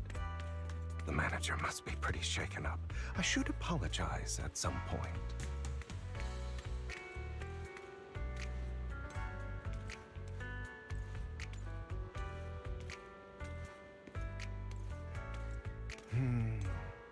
Guess I'll also bring Lycon along. He's my partner in crime, after all. You're late. So strict. Spare me a moment to catch my breath, will you? You're taking longer to rest than I expected. Lycon, you think too highly of my physical capabilities.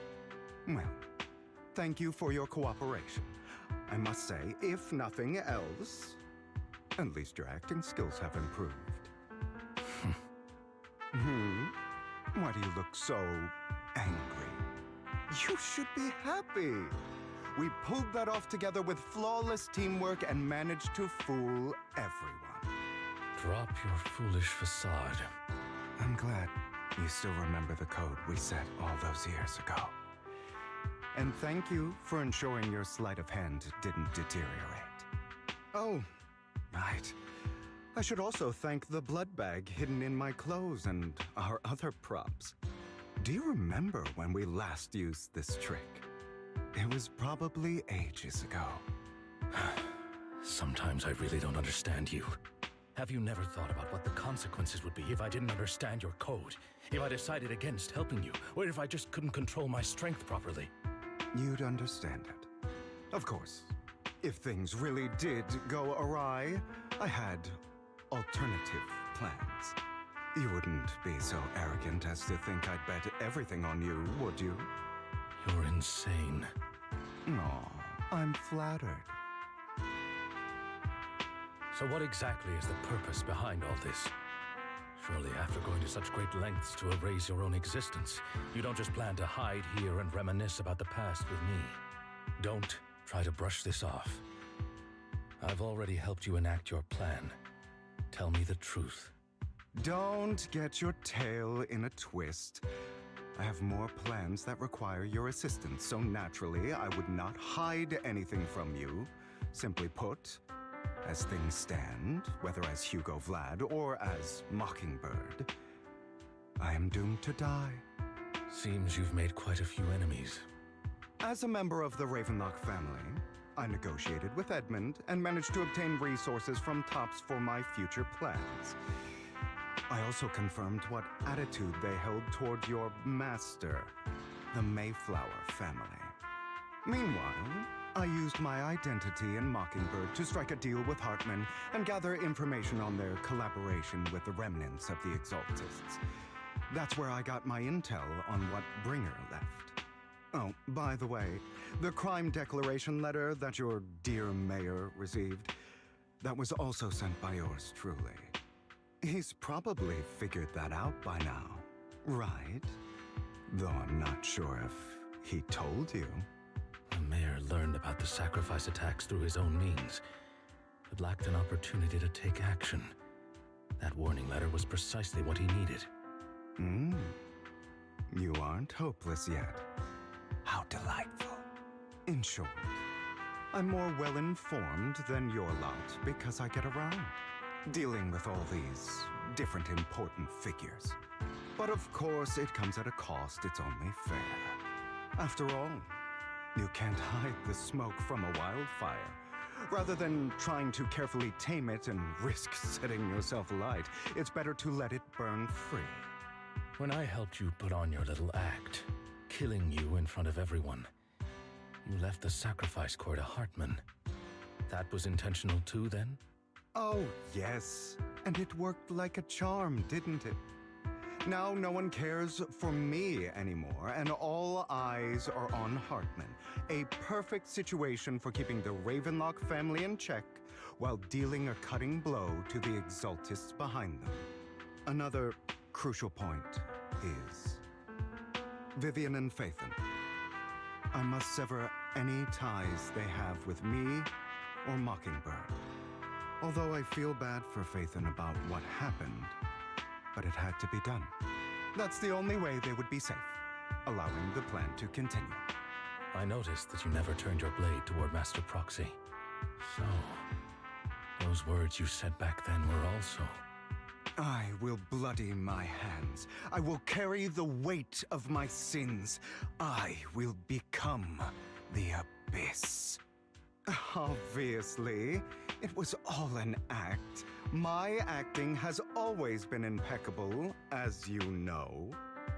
Hugo, you're taking such a tremendous risk. Why? Would you believe me if I said it's for justice? But unfortunately, it's not. I want revenge on the Ravenlock family. And I will make sure that despicable excuse for a human being, Hartman, suffers a slow, torturous end. Of course, I also promised Vivian that I would help her investigate the whole thing with the Exaltists. That's all. You don't look too good. Is it your wounds? No. This is the first problem I plan to resolve. Lycon, do you have a place that is sufficiently discreet, quiet, and can take a lot of damage?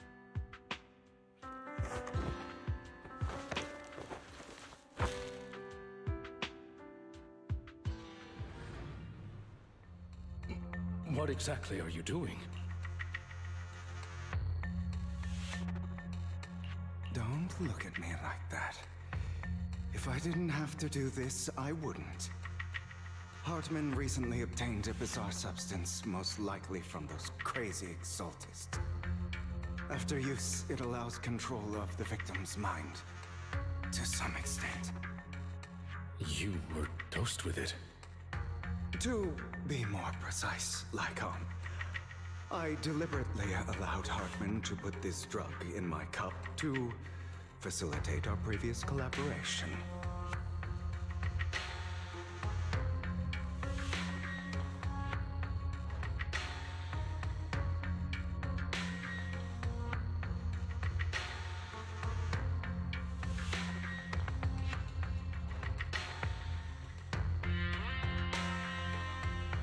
After finding out about it, I quickly found someone to help analyze its composition. The good news is he gave me a very low dosage, perhaps because he was afraid I might notice.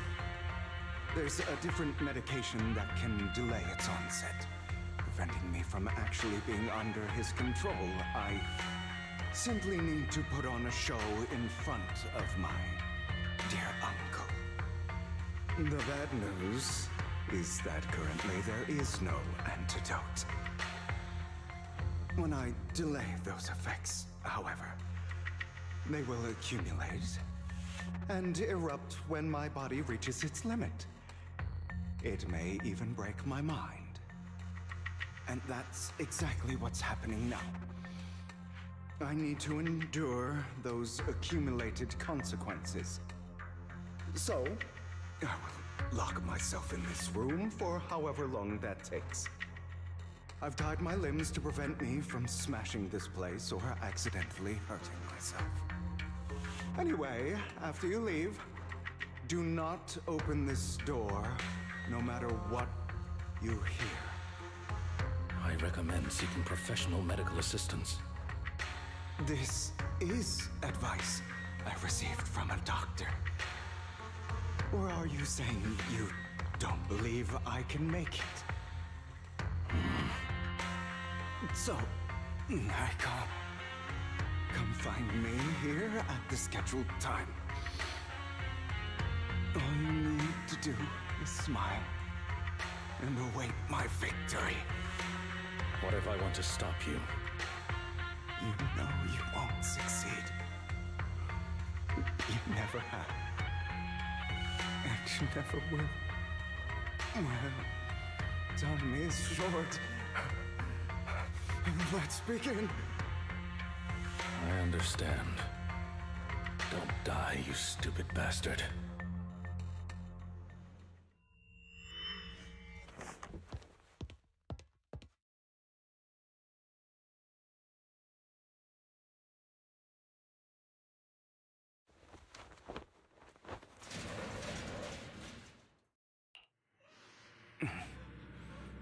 Is this because the side effects haven't worn off yet? Lycon's late. I'm surprised. Or is something wrong with time itself? Looks like someone's over there. Might as well go ask.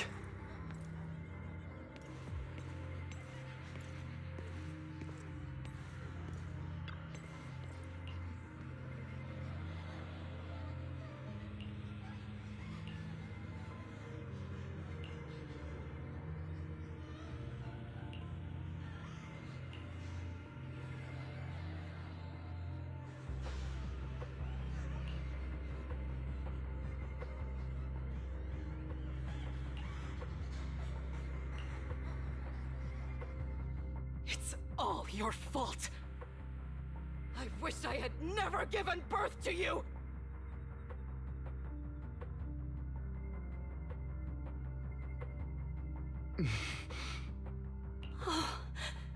Everything will get better if you just die, right?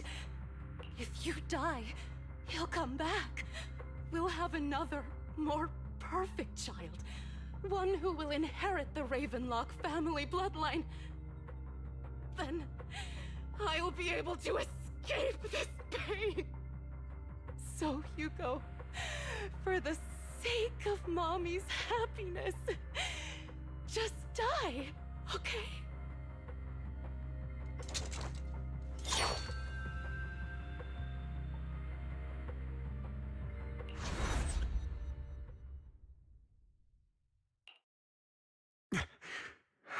So, I wasn't awake yet after all. That's because you don't want to wake up again. Who are you? I am you. Hidden deep within your heart. Your most true self.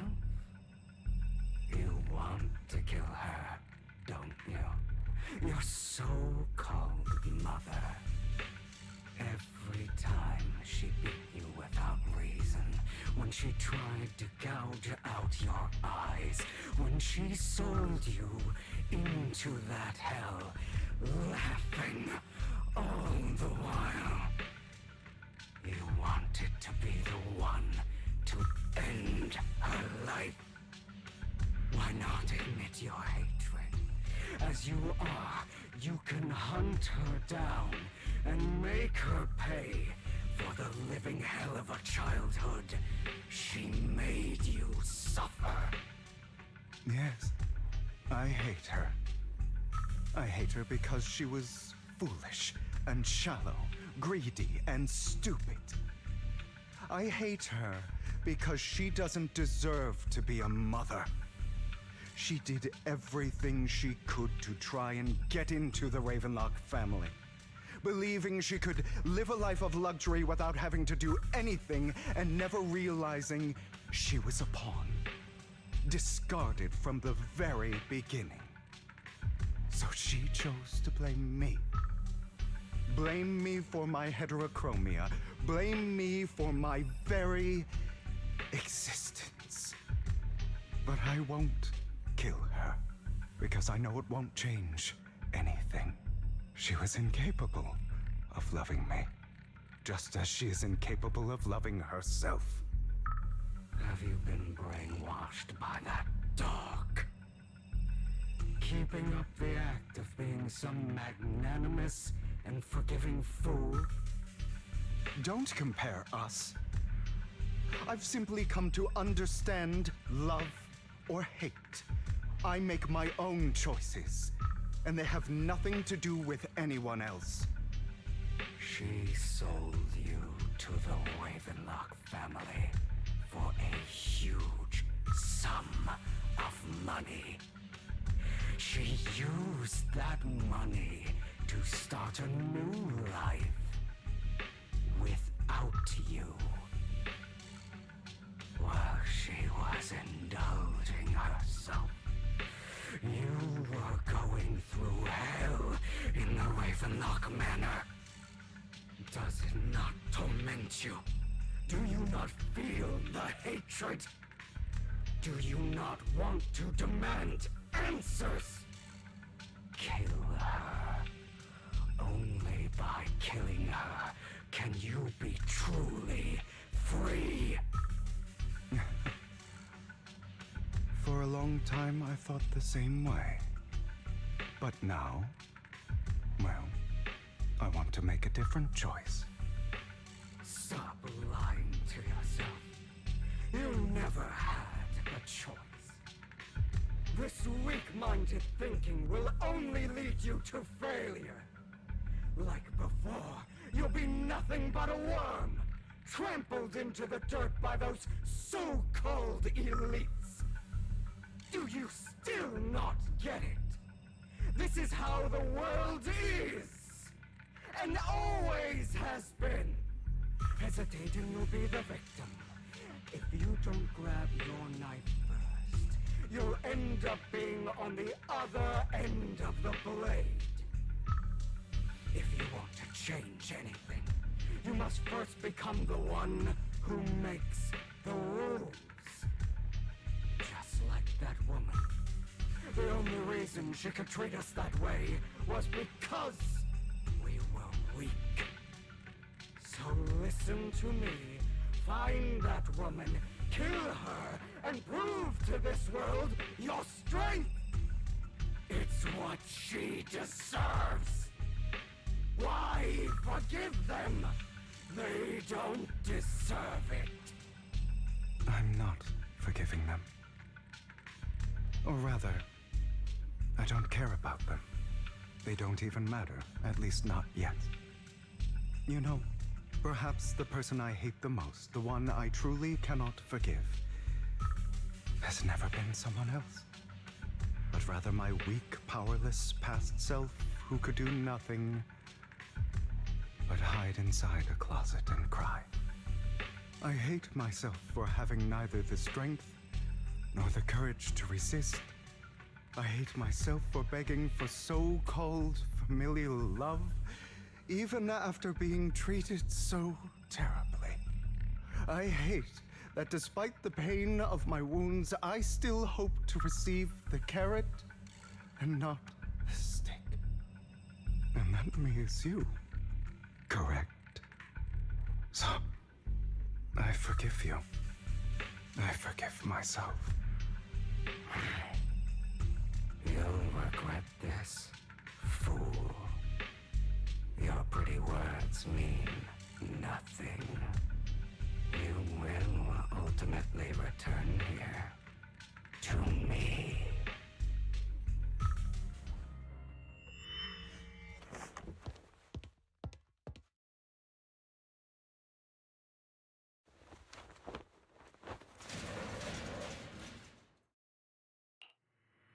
I see. This is still an illusion. I wonder who's going to show up this time.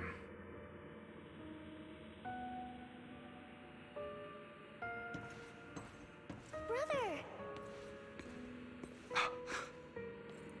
Hugo, let's play hide and seek! I'm already hiding! You'll find me, right? Like you always do! Serena.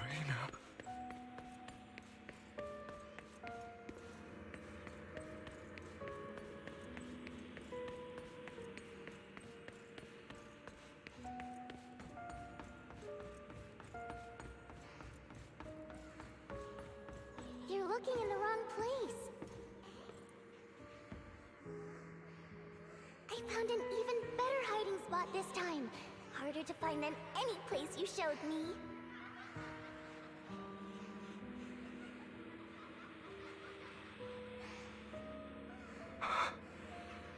Hey, Hugo. Do you ever wonder why I had to die? It was because of me. That's right. It was because of you. It's all your fault. If only you didn't exist, I wouldn't have had to suffer.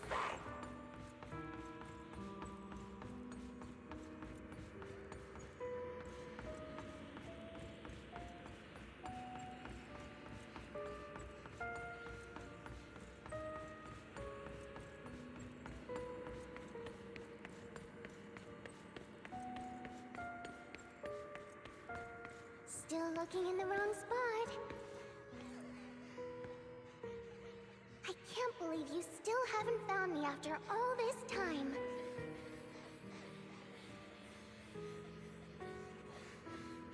Have you forgotten about me?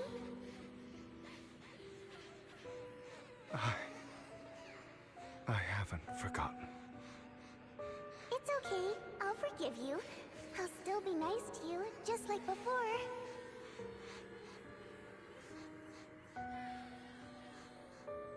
I was the only one who was ever nice to you, wasn't I? Yes. Then tell me, why do good people always suffer? Why is kindness always punished instead? Tell me, Hugo, why?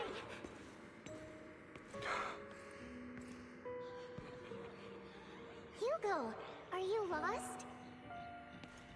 Go back the way you came. I left you a surprise there.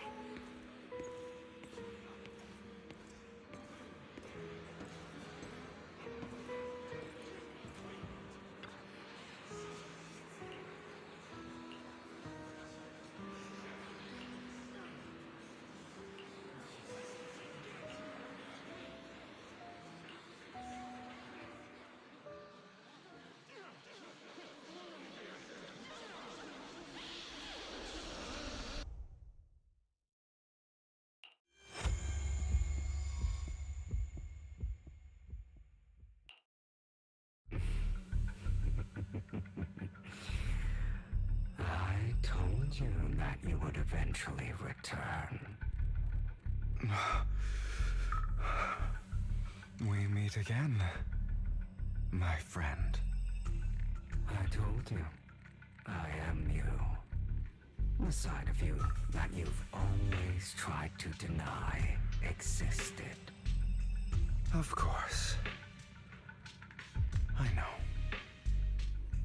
This time it's about Serena. Right?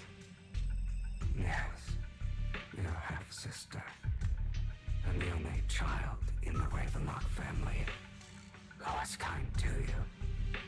Unfortunately, it was her kindness that led to her untimely death. It was my fault. I don't like the way you blame yourself, because that means I'm to blame as well. And I don't think I did anything wrong. Your mother sold you to the Ravenlocks. And your father, he saw your talent and wanted to use you to push the other children into competing with each other. My brothers and sisters wanted to get rid of me from the moment they first saw me. In their eyes, you were no more than a slave. But Serena dared to treat you, a slave, as if you were human. And so, she was fated to die. They tried to kill me many times, but I was careful, and they did not succeed. So they killed Serena, who was weaker, an easier target, and pinned everything on you. Serena died in your place. Those cruel brats thought that by reporting this to Father, they could use it to get rid of you, a rival who threatened their positions. Yet, not only did Father not blame you for the incident, he praised you for it. In this world, only the ruthless, cruel, and merciless can stand at the top. And that's exactly what you managed to live up to, no? You found a perfect opportunity thereafter to catch the ringleader of the group who framed you and almost beat him to death.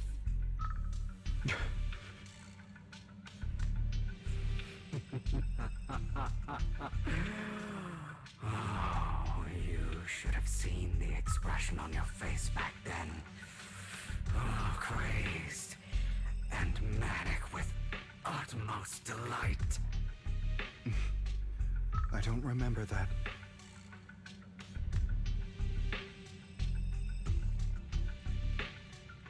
Here you go again, trying to deny your desires. Deep down inside, you've always wondered, asking yourself why these evil people never got the punishment they deserved. Why the world is so unfair.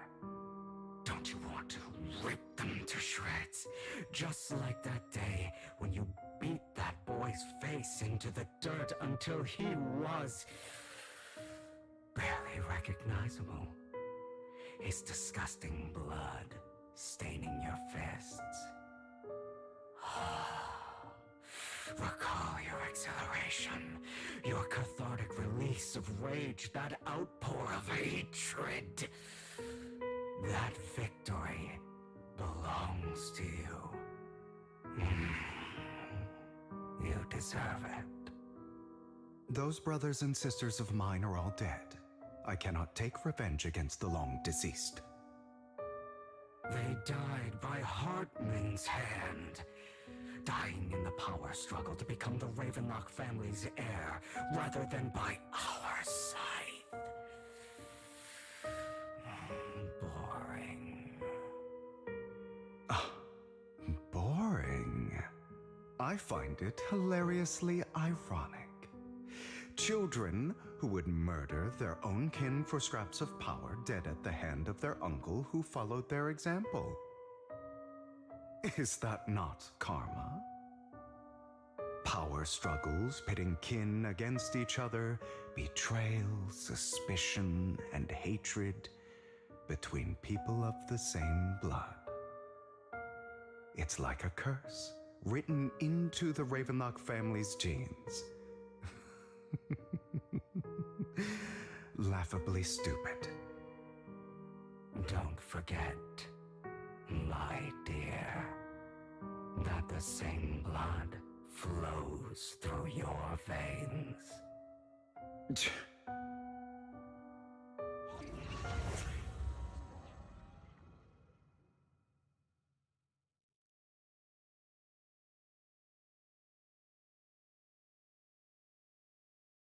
That's right, my dear nephew. No matter how much you deny it, the blood of the Ravenlock family flows through your veins. Survival of the fittest. Only the strongest deserve to live. Only the strongest deserve to rule. This is the path of success that has led the Ravenlock family to victory countless times. A blessing and a curse etched into your flesh and blood. As long as you live, you'll never escape the mark of family. You are destined to one day become someone like me, like your father.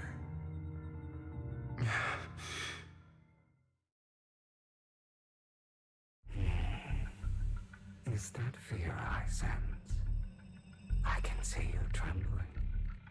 Why does the Ravenlock bloodline terrify you so? I won't become like my father. Never. You won't become a failure like him. So relax.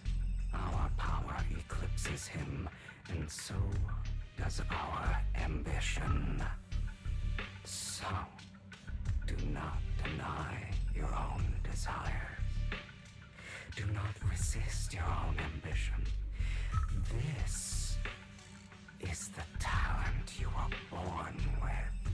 The best gift fate has ever given you. Admit it. Deep within your heart lies a spark, yearning to ignite a raging inferno that will burn everything down. And I am that spark.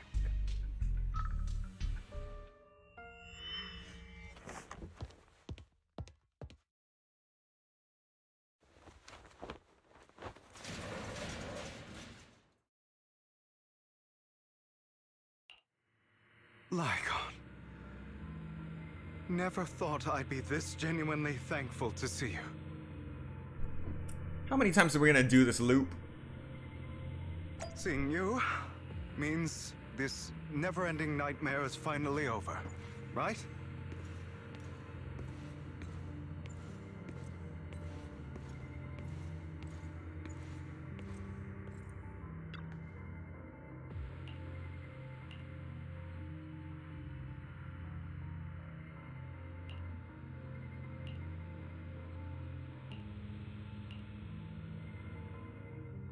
I don't want to hear something like that from you.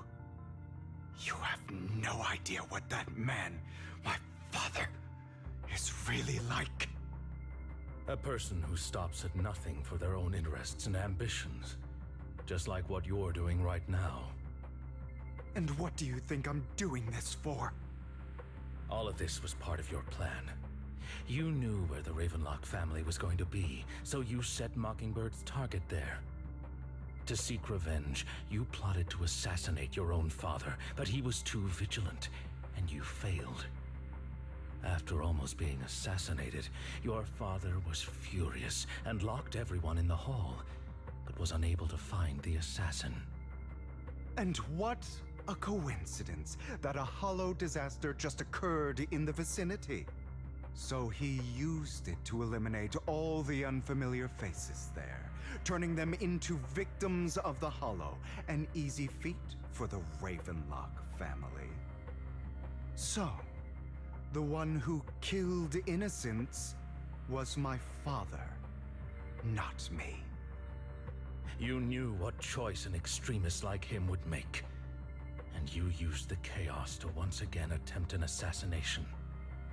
This time you succeeded. You killed your own father at the cost of innocent lives. Admit it, Hugo. You don't care about anyone else. The only thing you care about is your revenge. How is that any different from your father?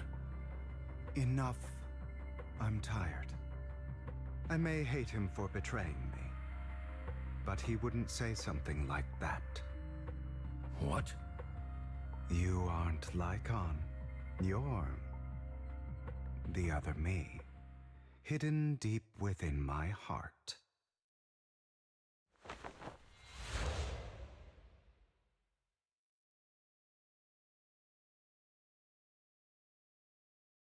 I've been waiting for you, my dear. It seems you've already grown accustomed to this place, even turning the tables on me. Just as you said, you are me, and I am you. There's no such thing as having an advantage over oneself. We are ultimately one and the same, forever inseparable. Then you should know what I want to say. When you and Lycon split, you didn't even try to clear up the misunderstanding, didn't deny or argue against what he said. Because you realized that deep down, he was right about you. You just hadn't acted on it yet. Some people live only to bring more suffering into this world. Sometimes, murder is what brings justice back into this world. For that, I must stain these hands in blood. That's right. Just like what you said before you faked your death. Were those words really just an act? To slay the dragon, you must first become one with sharp claws, rending fangs, and strength enough to destroy anything. You know the truth better than anyone. If you hadn't hesitated, and instead seized the first opportunity to kill your father, none of what followed would have happened. Innocent civilians wouldn't have died. Your partner wouldn't have lost an eye and both legs trying to save people. And Mockingbird would have never gotten to that point. You can save more people. Save good people. Save more lives than the evil ones you take. I've spent countless hours in regret over that incident. So why not submit to your true nature? You want to be the judge, jury, and executioner of this world. And you can. I wasn't responsible for Father's death. The true mastermind is my uncle, Hartman. His schemes to kill the head of the family were all so he could take control. Mockingbird was simply unlucky enough to get caught up in it. So, for a behemoth like the Ravenlock family, with its roots so deep, a single person's death, regardless of who that person is, wouldn't change anything. Of course, whether it's Tops, the Mayflower family, or even the entire world, it's actually all the same. I refuse to be dragged down by pointless hatred any longer. You foolish, stubborn idiot. Do you understand the power of hatred? Have we not come this far precisely because of it? Or are you going to follow Lycon and Jack's twisted logic? Come on. You don't actually trust anyone? Otherwise, why would you hide this whole scheme of faking your death from them?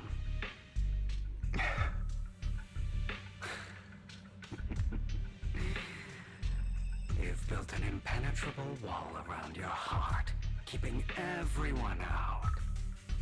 Of course you are right to do so. No one in this world can be trusted. Always. All you'll receive is hatred from your own blood and no love. Suspicion from your companions, and betrayal that comes all too easily. But the most ridiculous thing is that you want them to trust you. You stay silent and long for them to notice your suffering. You yearn for your companion's understanding and trust. Idiot. That's why you are incapable of exploiting them for your own ends. You care about their safety even more than your own. But remember, only the weak need companions. And we are children born from hatred. We are different from them. I will never be like them, and I don't need to be. Come. Let me show you what powers we can wield. But you are me. And I'll never lose to myself.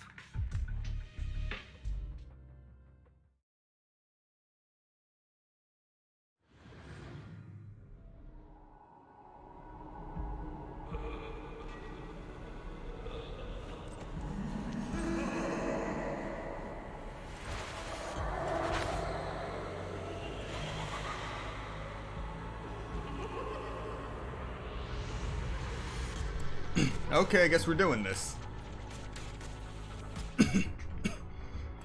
When an EX Special Attacker Ultimate hits a stunned enemy, the Totalize effect is triggered. This effect increases the skill's damage multiplier based on the enemy's remaining stun duration at the moment of activation. After triggering Totalize, the enemy will immediately recover from stun, and a certain amount of days will be inflicted based on the remaining stun duration.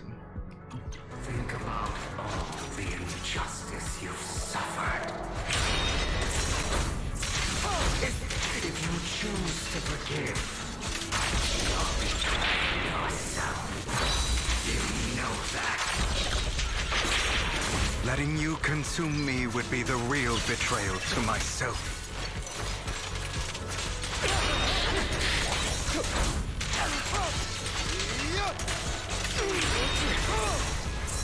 Out of my way. I have you now.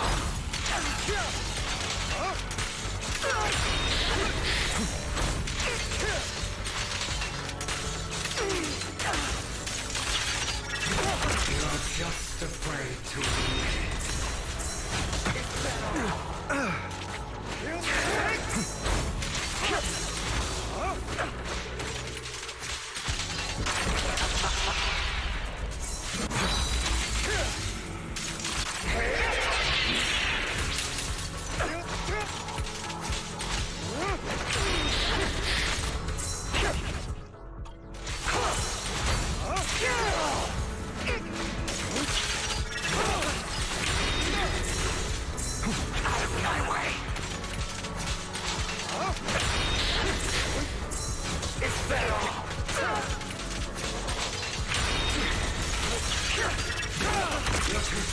to face your true self and what you truly desire.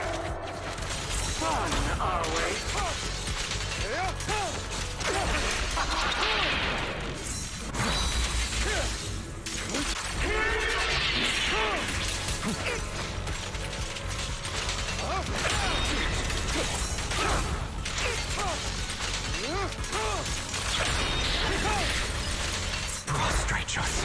before the abyss. Yep.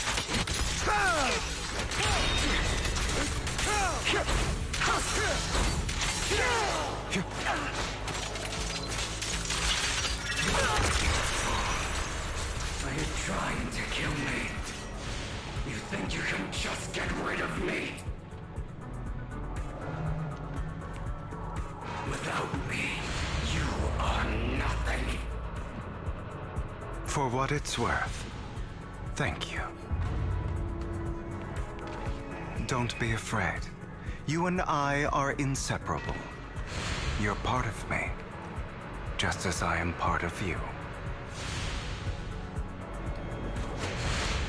Fancy words won't change anything. No. It's not just platitude. I finally understand now. Some pain only fades when it's seen. When it's accepted. So I won't fight you anymore. I won't hate myself anymore. Weakness, hatred, malice, strength, forgiveness, justice.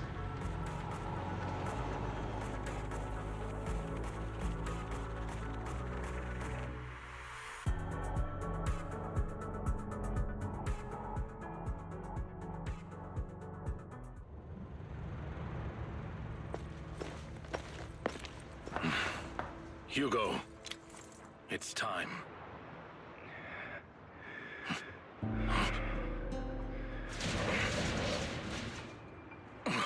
Hugo. Hugo, you... Did I scare you?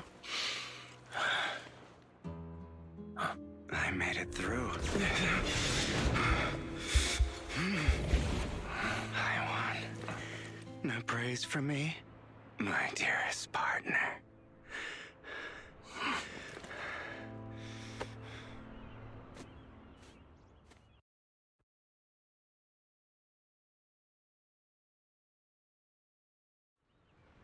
This is just like what I saw in my dream.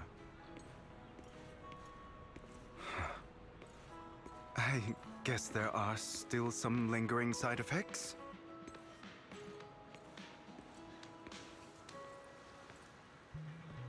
Hello, Skyland. Welcome to the stream. We are currently 2 hours into this game. And yeah, we just got through another hallucination trip. Just another day in a Hoyoverse game. Ah, my former partner. You're still as punctual as ever. Are you sure you're fully recovered?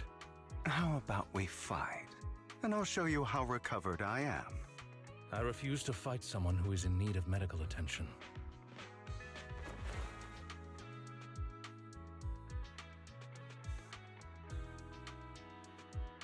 How thoughtful. I'm touched.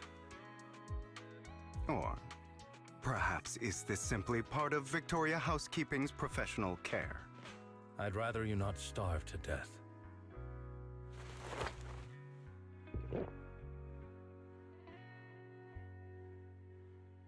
Not to your liking. I'm fairly certain this is the same kind as before. No. I've just gone too long without food. It feels a bit uncomfortable. Either way, thank you. Now tell me, what exactly happened in the warehouse?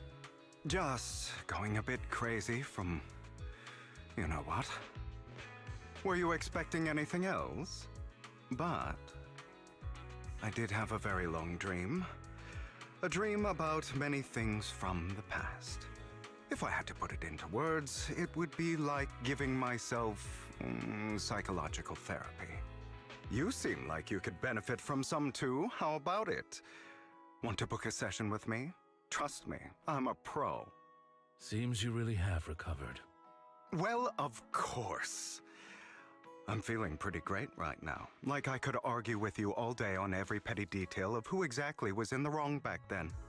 I wanted to ask, what you said about Mockingbird before, when you faked your death, was that part of the act?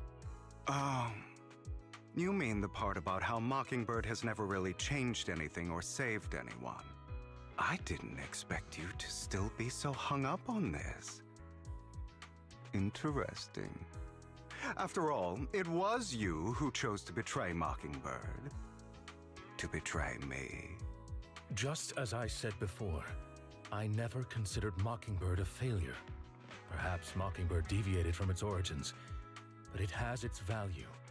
You shouldn't reject the things you've done. Or Mockingbird. I have contemplated this before. Yes. Mockingbird has helped some people and has genuinely managed to cause trouble for those who abuse their positions of power for evil. Yet those in high positions still possess immense resources, and the people we helped remain destitute and suffering, willing to become slaves to those in power for scraps. But just as you said, even if what we did was childishly idealistic and flawed, as little as we actually achieved, even the slightest change is by no means meaningless. Nothing holds more value to me than Mockingbird.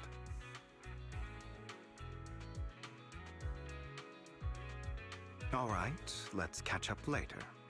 I still have things to do and need to wrap up my plan. I thought you would rest up first. As much as I would prefer that. My dear uncle and the Exaltus fanatics likely would not give me such an opportunity. If all has gone to plan, the fish will have taken the bait already.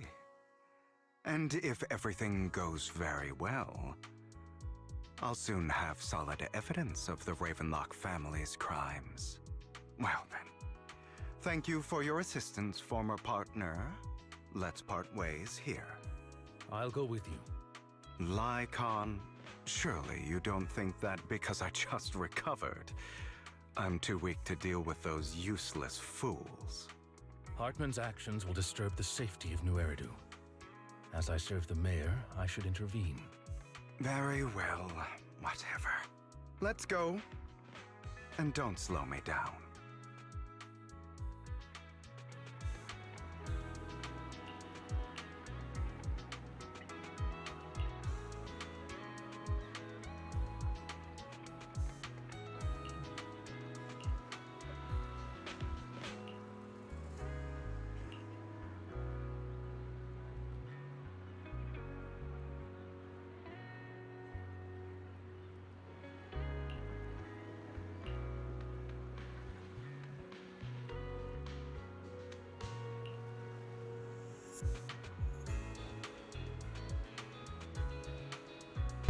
Alright, thanks for stopping by. You have a good night.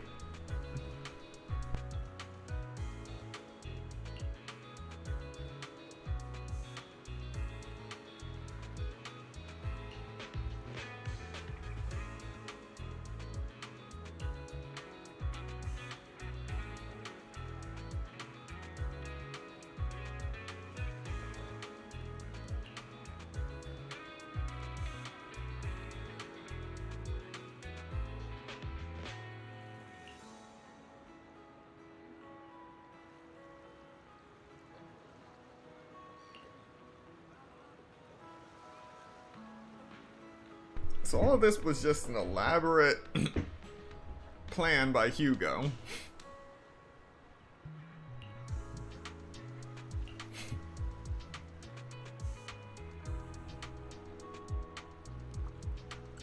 Faking your death to extract yourself after you got in too deep.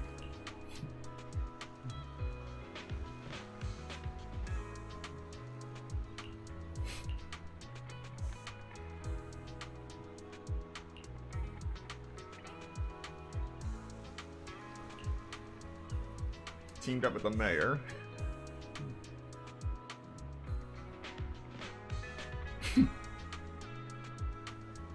Okay, at least they can cooperate.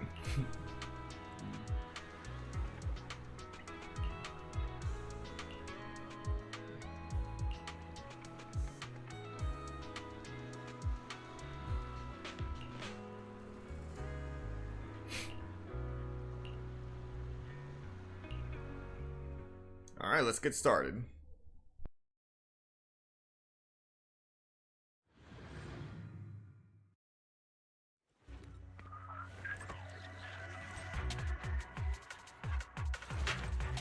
Showtime. I'm sure you've heard about the missing workers from companies under the Ravenlock family, too.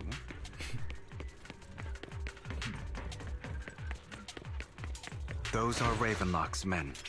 The workers with them are the victims who were tricked into going into the Hollow.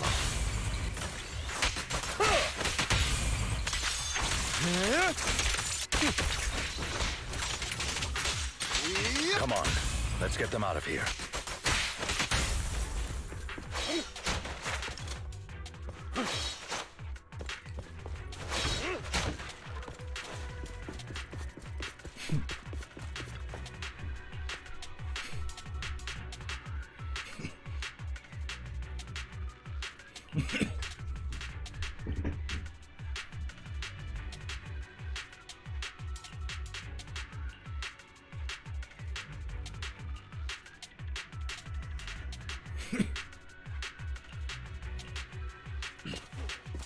Time to continue the raid.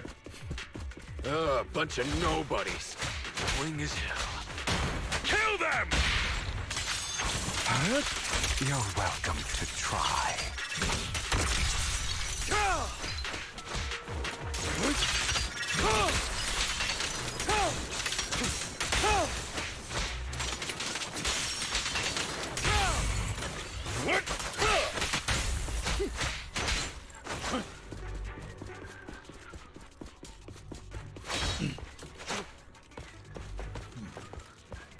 More workers here. And quite a lot of them.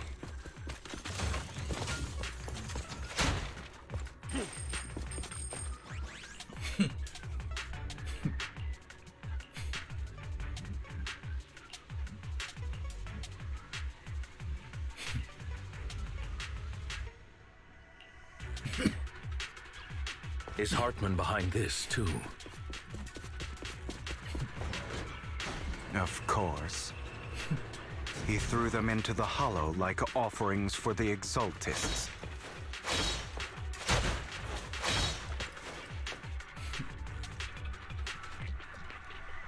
Lovely.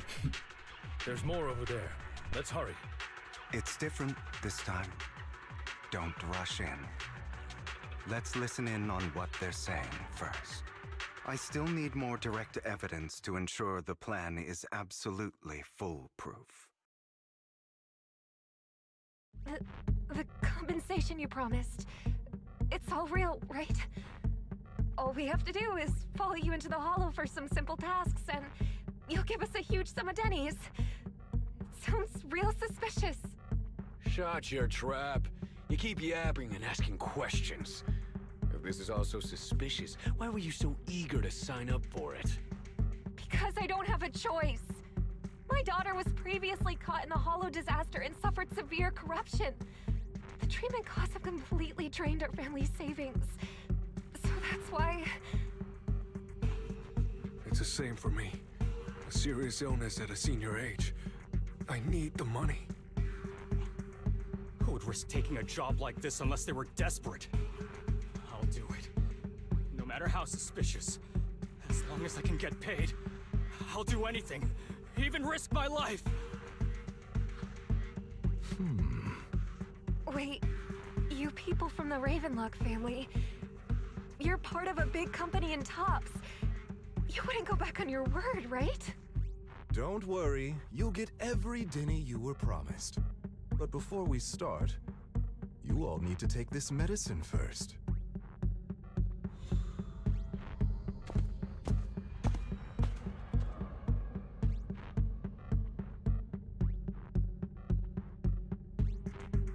Bro, should we really be doing this already?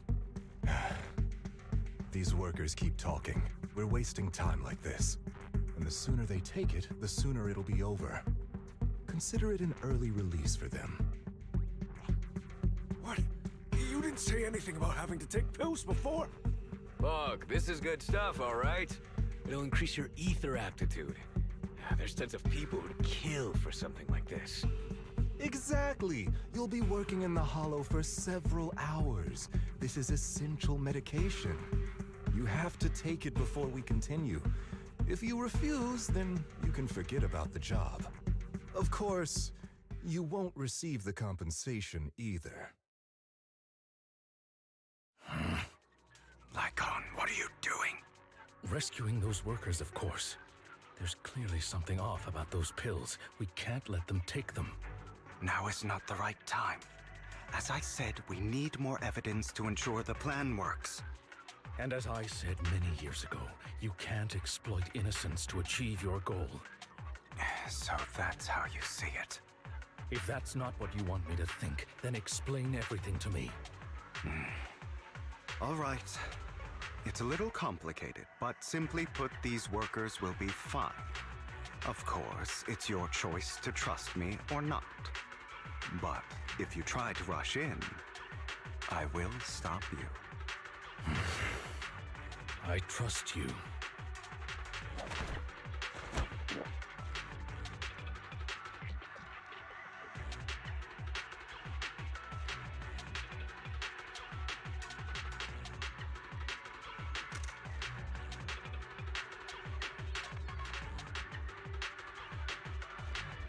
All right. That's the evidence. Now we can go and beat them into the ground as much as you want. Don't forget, you owe me an explanation. Also, don't overdo it and kill them. Even if they're the worst of the Ravenlock family. All right, Your Holiness, Saint Lycon. Who the hell are you? Don't get hit. Why don't you take a guess? Allow me to repeat. We're the ones here to stop you.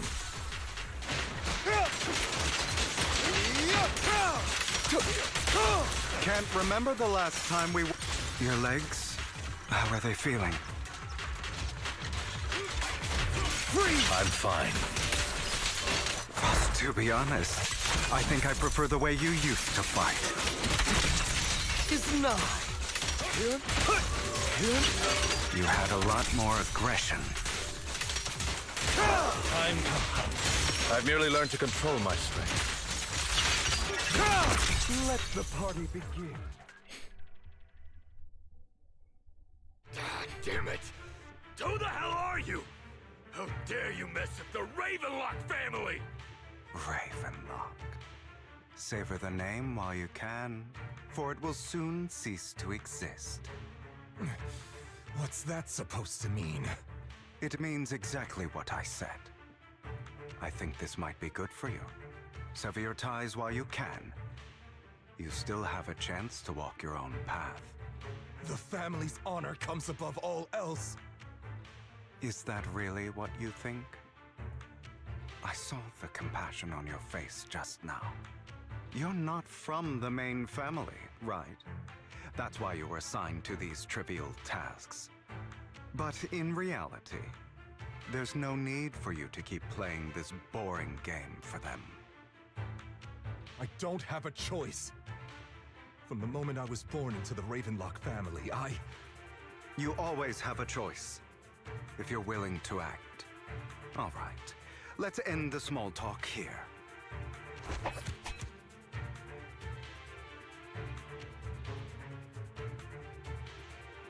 Don't worry, Lycon. I didn't hit them too hard, just enough to keep them quiet. How's that? My acting's pretty good, right? As always, a certain someone should take some lessons from you. I'll leave the rest to you then. Okie dokie.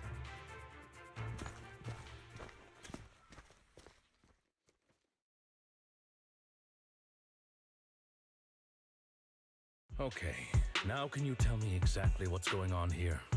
As you can see, that worker just now was actually an informant of mine.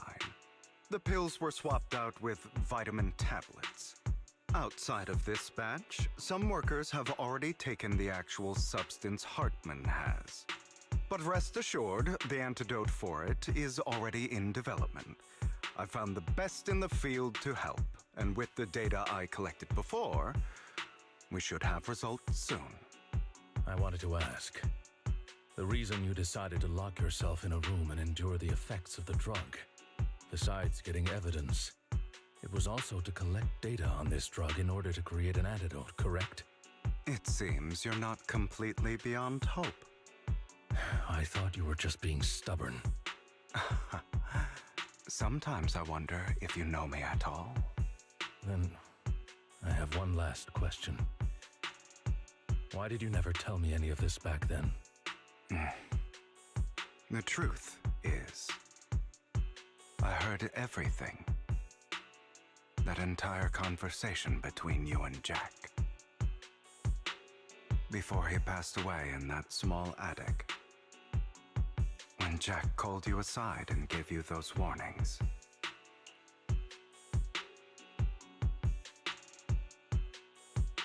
When he told me you might go down the wrong path? That's right. You never said anything. What would I even do? Scream and rage over your suspicions, or get on my knees and beg for you to trust me? You know there's no way I'd allow myself to do such a thing. Besides, back then, even I was confused about myself. Jack, It's all in the past. You don't need to explain anything to me. Enough. We should get going. If we're going to reminisce over the past, we should find a more suitable location.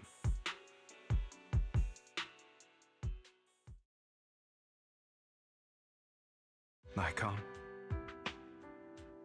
that incident back then, I didn't do it.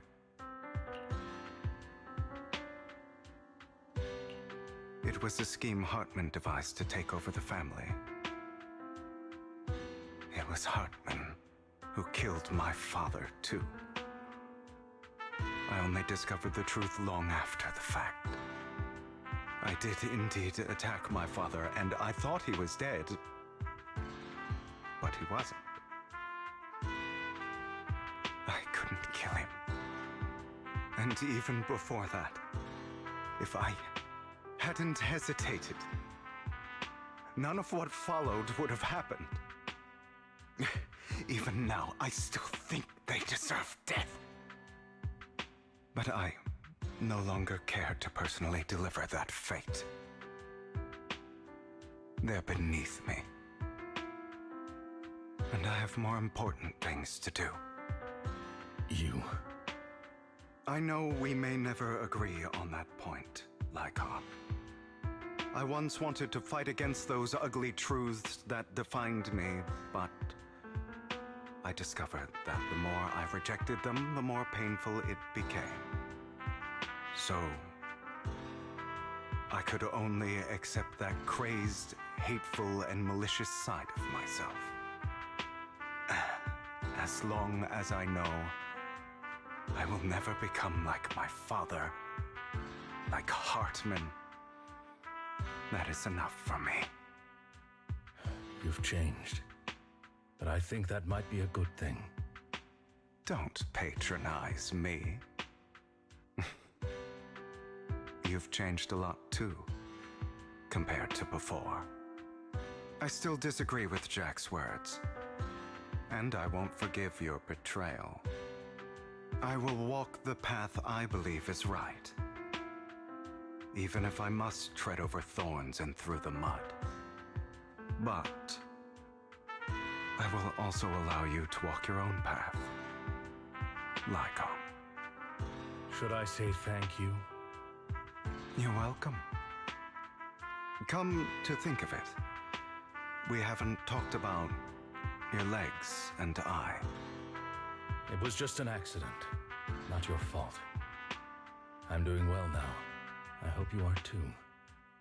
On the contrary, perhaps I should be the one apologizing. I misjudged you. I used to think you wanted power, that everything you did was for your own ambitions. I thought you wanted the power to pass judgment on all in this world like a god. I am a god. I am my own god. Or you could say that in this world, everyone is their own god. There are many things that we are powerless to change. But there are also many choices we can make. Just as I said before, I am the only one who can kill me or save me. I'm glad you think that way. Let's go. I still have one last thing to do. To witness the end of Ravenlock.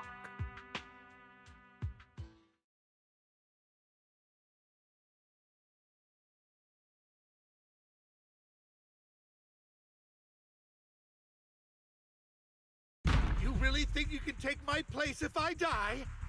Never, you filthy bastard! Your little tricks mean nothing. As long as the Ravenlock family stands, I can still get back on my feet. You still don't get it, do you? This was never about avenging my father. And I don't care about taking your place. I didn't come this far just to kill you. That'd be pathetic. Right on cue. Why don't you take a look at this, Uncle? On behalf of TOPS, I'd like to clarify that we had no involvement in the Ravenlock family's actions. TOPS is officially terminating all partnerships with the Ravenlock family, effective immediately.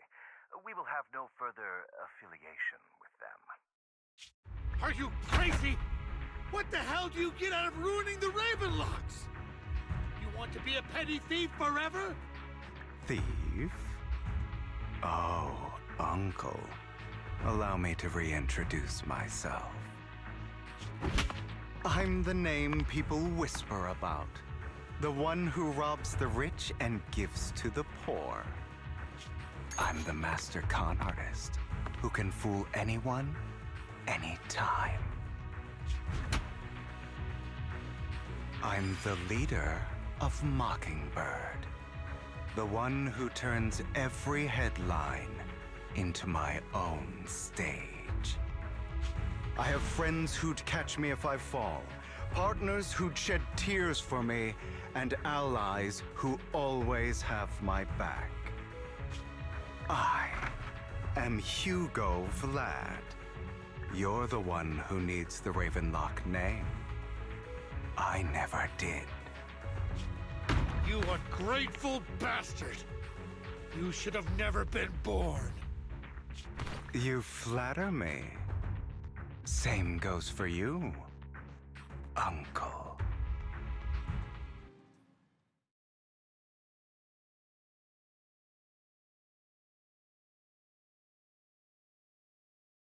You've done well, Vivian.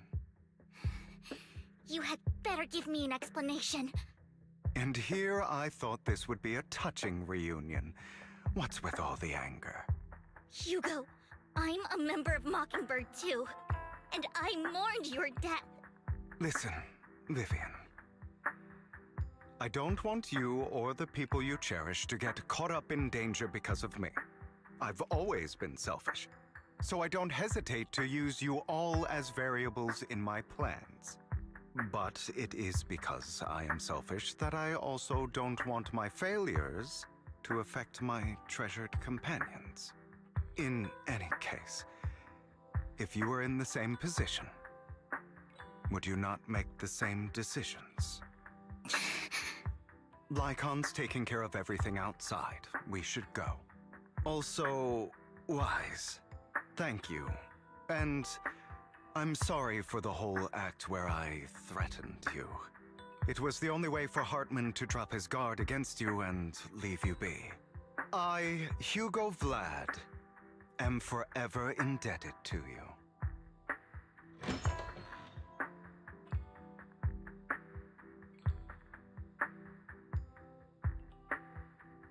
Master Proxy, although it is late, there is some important intel that I must give you now. Did you know about Hugo's plan to fake his death and everything that's been happening, Lycon? I was simply playing along. After all, I could not determine whether Hugo's plan would pose a threat to you. You are a student of the mayor's late friend, and I am obligated to protect you. You still have that habit of finding awkward excuses when you're embarrassed. Mr. Hugo Vlad, if you have any important intelligence to share, please do so with haste. I need to return to rest before midnight. You two sure are, close. For the sake of a certain old fossil's sleep schedule, I'll keep it brief. I learned from Camille that Dina intends to embed the sacrifice core into the sacrifice. Apparently, it will make the sacrifice much stronger. Sacrifices created this way will not retain their minds and will indiscriminately attack all living beings, including their creator. So the Exaltists don't do this. It would bring them no benefit. But Dina's concoction can control people's minds. If a person takes the pill and is injected with the serum Landon left behind, the sacrifice would be under its creator's control. Although the dormant sacrifice has been destroyed, Dina found a batch of that serum her father created and wants to create new sacrifices. Putting aside the sacrifice for now, Hartman's sacrifice core is fake. We don't know where the real one disappeared to. The real core has always been here. Here? In Lord Phaethon's video store? Vivian, do you remember when I suggested you give that collectible to our dear proxy? I remember. But that was just an ordinary pendant. And I've met the person who submitted it. She has absolutely no connection to the Exaltists. How about our dear proxy take out that pendant so we can take a look?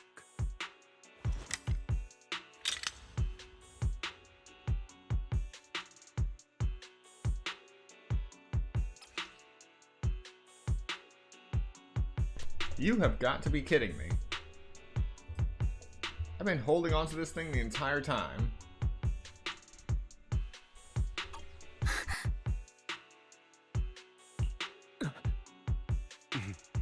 I'll take your surprised expressions as a compliment for my little trick. I will hand over this core to the mayor as agreed, since he fulfilled his promise to protect Vivian and the manager while I was pretending to be dead. I won't go back on my promises. No wonder the mayor would promote rhetoric favorable to Mockingbird. I can't believe I thought he was actually being sincere.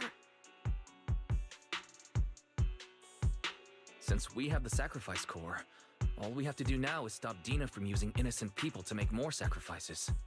Yes, and we need to destroy the last batch of Landon's serum. Hopefully with no options left, Dina will give up her obsession. All right, that's the important stuff. I'm going to go and confirm where Landon's serum's been stashed. I'll contact you again once I have something.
And we're heading back into the warehouse.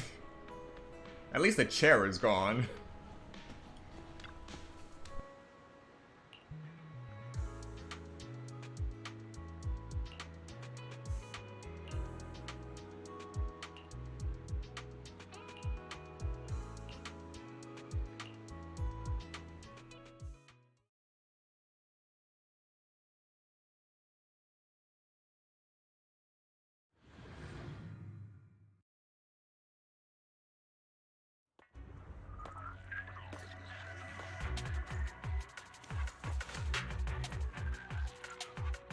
Landon's stash should be somewhere nearby.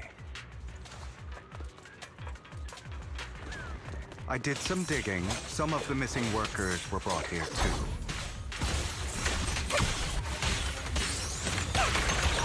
Well done, Vivi.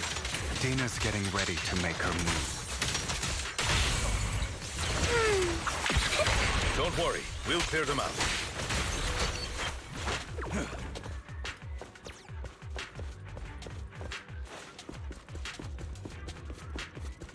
They're trying to destroy the goods! Stop them! Hide. We need to take care of the guards first.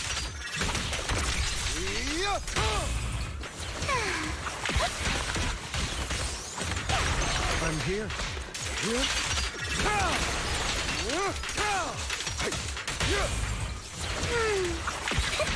Some of the serum is stored in this warehouse.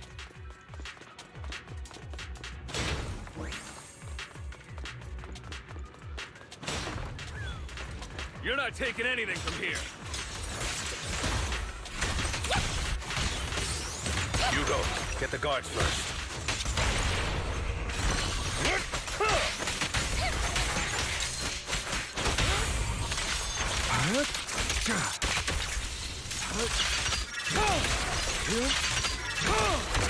Let the party... You just stepped into your own grave!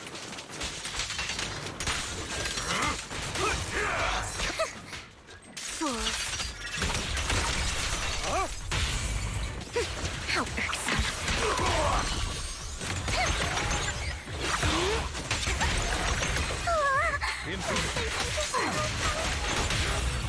Truth is a beloved fairy tale.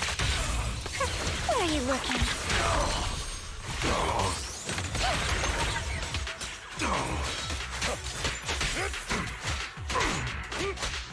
What? Can't handle it? Out of my way!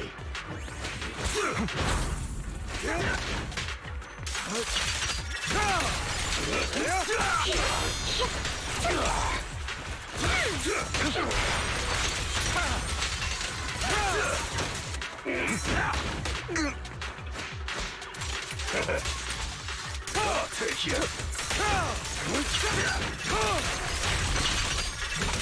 Let order and madness dance. Repent! More of Landon's serum survives than expected. Fortunately, since they're still here, it means Dina hasn't executed the final step of her plan. There's likely a lot more stashed around here, and we have yet to locate the missing people. Our actions here won't go unnoticed. Perhaps they're making plans to deal with us on their side. With Landon and Dina's concoctions combined, she may be capable of creating a sacrifice that obeys her. If it comes to that, this will get far more troublesome. How about we split up? Hugo and Lycon will destroy what remains of the substance around here, and Vivian and I will go search elsewhere. Very well. Let's go with your plan. But be careful if you encounter Dina and her people. According to Camille, she's absolutely obsessed with completing her father's dying wish. Who knows what she may try? Let's part ways here for now. And perhaps the other manager could use EOS to guide us. Sure. I've been feeling way better these past few days, so just leave it to me.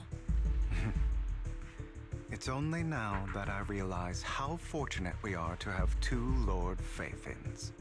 Yeah, but I feel like our work's doubled. In the past, Wise and I would only ever work on the same route. Greater power means more responsibility. And in any case, I'm sure the mayor would be able to provide double compensation. He's a very generous person, after all. Right, Lycon? I will request additional compensation from the mayor. It's not about compensation. It's just... I'm still not used to us being separated in the Hollow, so I'm worried about Wise's safety. Oh, but I have no doubt in your abilities. I just haven't gotten used to it yet.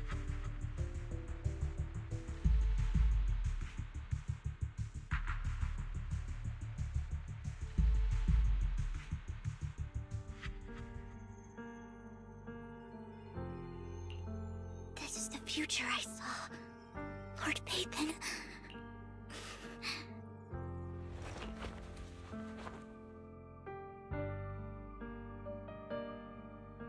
I'm sorry.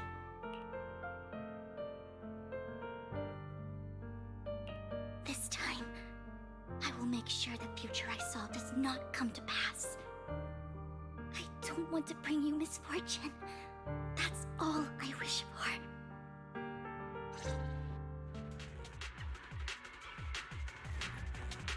Don't touch me. Leave this to me, Lord Phaethon.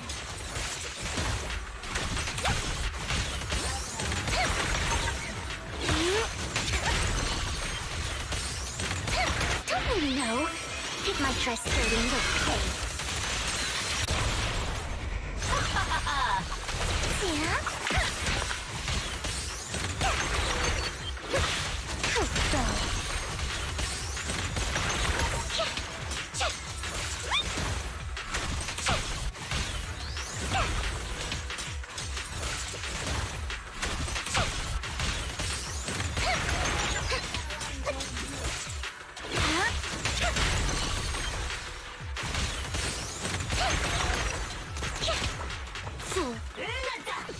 Lord Phaethon, there might be more serum here. How dare you steal from Lady Dina! I'll try to go easy on you. No promises.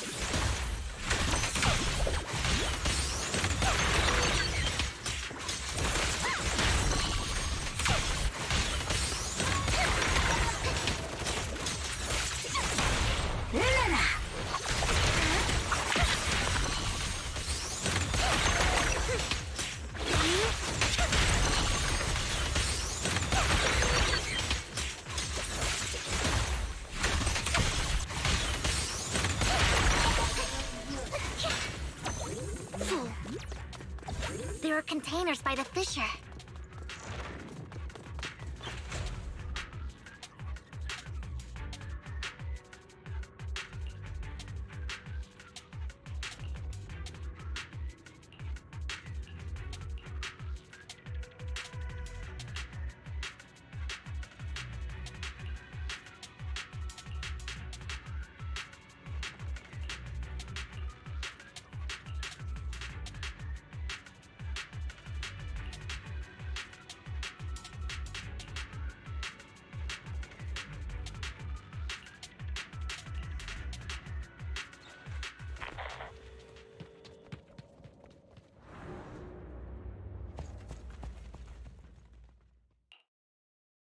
It must have been tough for you to find this place. Vivian, if you had stayed out of it, I wouldn't be so eager to get rid of you. Those people have been taken to safety. You're all out of options. They're just mere test subjects. So what if they get away? There will always be people consumed by greed, and therefore, they will come willingly to me. In any case, what are a few sacrifices in comparison to the completion of Father's grand ambition? Dina, you deceived those people. They didn't come willingly to you. You tricked them, just like Landon did back then. Deceived? Father gave hope to those who had everything taken from them by the Hollows. Vivian, you once rejoiced at the hope Father offered you, too. Before Father took you in, you were no more than an omen of disaster that no one wanted. It was Father who gave you shelter and a purpose for existing. Do you remember the first time you bestowed a blessing under Father's guidance? How did you feel when that person looked at you with adoration and gratefulness? That was the first time you felt hope. Like your existence had a purpose, right? Don't forget that it was Father who, through what you call deception, gave you hope. And you, what have you done? You basked in Father's attention and everyone's adoration, only to destroy everything. Do you think that by leaving the Exaltists, those people will live better lives? Of course not. Those who suffered under the Hollows will only continue on as walking corpses, without the hope Father gave them. Do you really think you're some sort of savior, Vivian? In the end, you're just an ungrateful brat who brings misfortune to those around her. It was you who destroyed everyone's hope. Not everyone wants to live in false hope, Dina. You say it's because of greed that people willingly become your sacrifices. Perhaps those people aren't entirely virtuous. But that greed is just wanting to live a better life beyond the Hollows. What you and Landon have done was never about giving people hope, but exploiting it. Stop lying to yourself. Deep down, you know what Landon did was cruel. No. Back then, when Landon wanted to inject you with the serum, the fear in your face was as plain as day. I saw it all clearly. If all of this is as righteous as you claim, then why did you make such an expression, Dina? Don't look at me with such pity! Father did nothing wrong. All of this is to make something of the Hollows other than disaster. That's everyone's only hope. Dina, it's not too late to stop. Stop living in this lie. You know what would happen if a sacrifice loses control and escapes the Hollow. It's not the Hollows that are to blame for those people's deaths, but the hope you keep talking about. That will cause more despair and claim more lives. That is merely the necessary sacrifice to accomplish a greater goal. No one deserves to be a sacrifice. Your hypocritical magnanimity disgusts me. I can always go and get more test subjects if they've escaped. And I will be able to replicate Father's serum with enough time. With you gone, I'll be able to complete Father's gift to the Creator and fulfill his last wish. Camille, release the failed subjects. Lady Dina. Camille, are you going to do what you did before? You keep saying you'll follow the Creator, but it's all lies. Lady Dina, the Hollows took my family from me. I understand that there's no way to get back what I've lost. It was Lord Landon who told me that the Creator would guide me. One day, Hollows will no longer be disasters.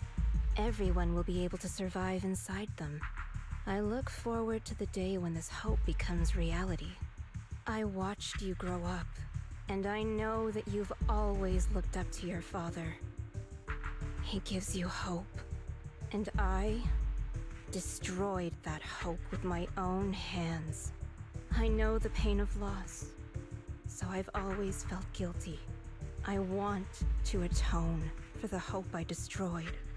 But Dina, I don't want to ruin more lives. And I don't want to continue watching you destroy yourself. Vivian is right. Not everyone wants to live in false hope.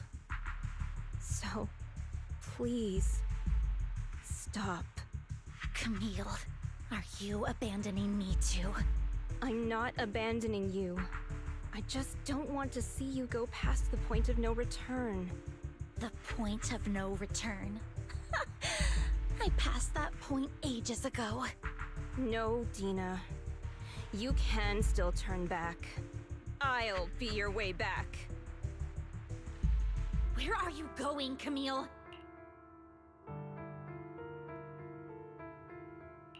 I made a deal with Hugo and the mayor. If someone needs to take the fall for this, let it be me. I did it. All of it. I've been forcing Landon's only daughter, Dina, to research how to create sacrifices. I colluded with the Ravenlock family for my own gain. Everything Dina did was under duress. Since I've kept her captive for so long, she doesn't have the skills to survive as an independent member of society. She'll need a caretaker and teacher. Someone who will look after her and educate her. No! I refuse, Camille! I refuse to accept this!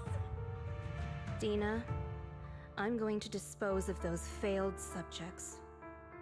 I won't allow it! You'll die! I won't allow it! You can't leave me. I command you! You've always followed my orders, and you will follow them now!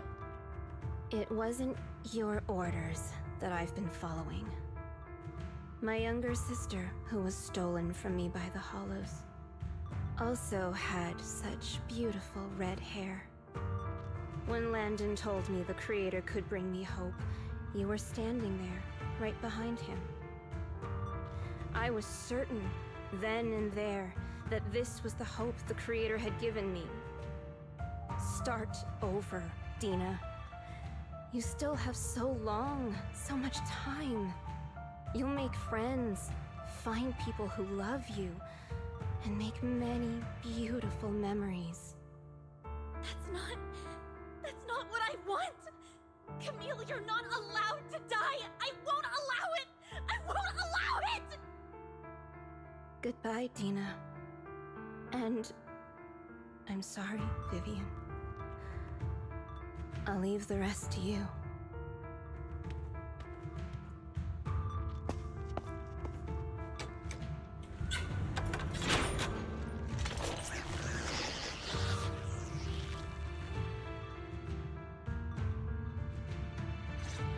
Let's take out these ethereals first. You better not get we can't let Camille's efforts go to waste. Don't touch her.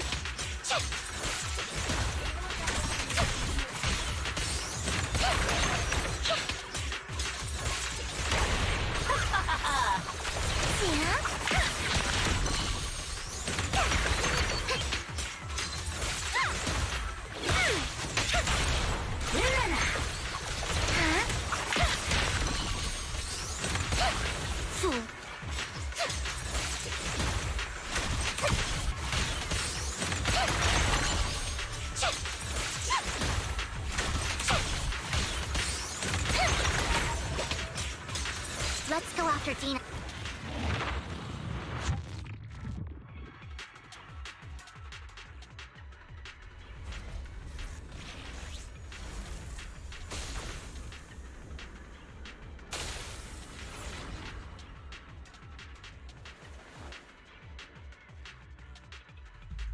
Are you satisfied now, Vivian? You were the one who brought yourself to this point. You're saying this is all my fault. Losing my father, losing Camille. I wish you had never come into my life. At first, when Father brought you home, I was happy. There are so many Exaltists, yet Father never allowed me to get too close with any of them. I never had any friends either. But when Father brought you back, he told me to take good care of you. That you were my first friend. I was also so happy the first time you took my place in helping Father select a person to receive the blessing, because it meant you were different from all those other people. You could stay with me. But soon, I grew jealous. You took the attention that should have belonged to me. You even took Father's love from me. It's only because of my ability that Landon... I know, but Vivian, jealousy is something you cannot control. Of course, the same goes for fear and hatred. I was terrified that one day you would look at me and shed tears. I knew if that day ever came, Father would not hesitate to force the blessing upon me. And when that day did come, I hated you for causing my father's death. Tina, you knew everything about what happened back then, so why are you still defending Landon? And why didn't you tell me back then? If I had known earlier, maybe I could have found a way. Because it's the only thing that makes me more special than you, no? It proves I had Father's trust. I was more useful to him. Vivian, you said you wandered without a home. Ever since you were young, hated by anyone you encountered. You were happy to gain recognition from everyone and help Father when you were among the Exaltists. But in the end, you discovered you were being used, so you felt betrayed and hurt. Then, what about me? All I ever had was my father. I've never known a life outside of the Exaltists. Ever since I was young, my only purpose was to help Father select who was to be blessed. The only purpose I had was my father and the Exaltists. I've never been taught anything else, Vivian. It is what little value I have, and have ever had. In the end, you took even that from me, and completely destroyed it. You think you're doing good and fighting evil. You've only managed to affect a small part of your world. But have you ever wondered if maybe that's all there is to my world? I never wanted to hurt you. You were also my first friend. And that's why I wanted to save you back then. Save me? You and Camille all talk about saving me. Why don't you understand? To me, loss is so much more painful than death. Tina, you can start over. Everything Camille did was so you could live on. Let's leave the Hollow together. There are so many amazing places in New Eridu. This time, I'll take care of you. I've also met so many amazing people. I'm sure they'll love you too. Okay, Tina? Vivian, I can't forgive you. And I don't want to forgive you. I have nothing left. If what little hatred I do still harbor were taken from me, well, I refuse to be so pitiful. I won't apologize, Vivian.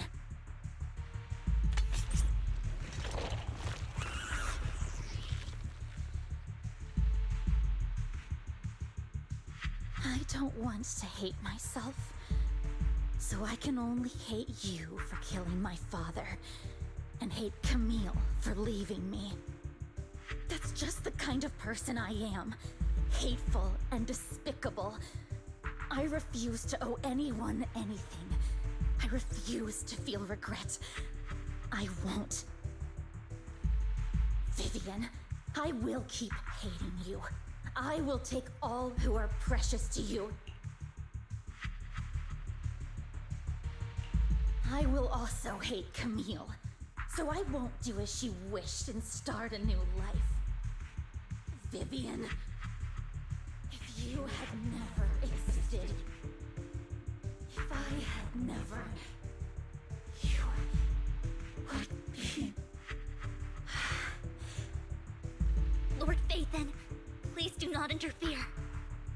She was my first friend. I'm going to bid her farewell.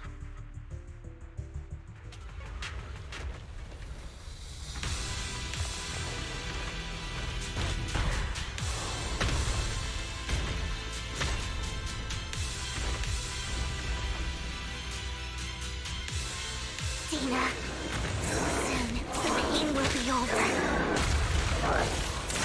Lord Phaethon, don't come any closer! Who dares get between me and Lord Phaethon?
Vivian! Behind you!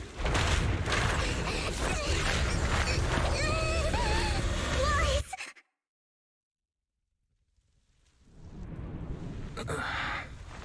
What happened? What the...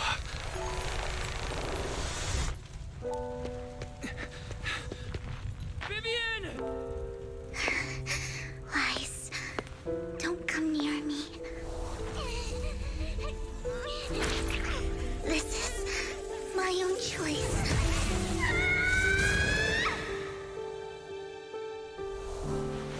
I will change the fate I saw. Vivian! I just want you to remember me when I looked my best. Vivian! Careful. Vivian, your body. I'm sorry you had to see me like this, but I don't want to be the one that only brings misfortune anymore. No. There's got to be another way. It's so warm, and the night is beautiful. Vivian?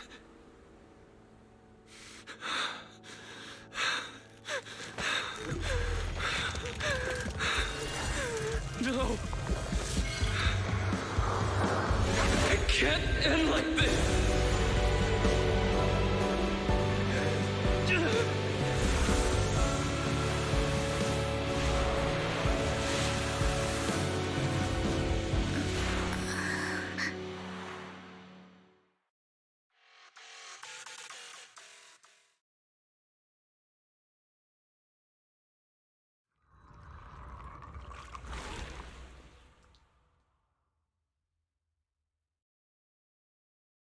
Wise.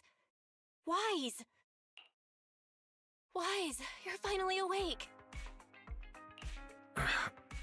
I'm at the store? I remember I was with Vivian. Wait, she injected herself with Landon's serum. Is she okay? Hugo and Lycon brought you out of the hollow. You scared me to death. Thank goodness you woke up. And you said Vivian used the serum on herself?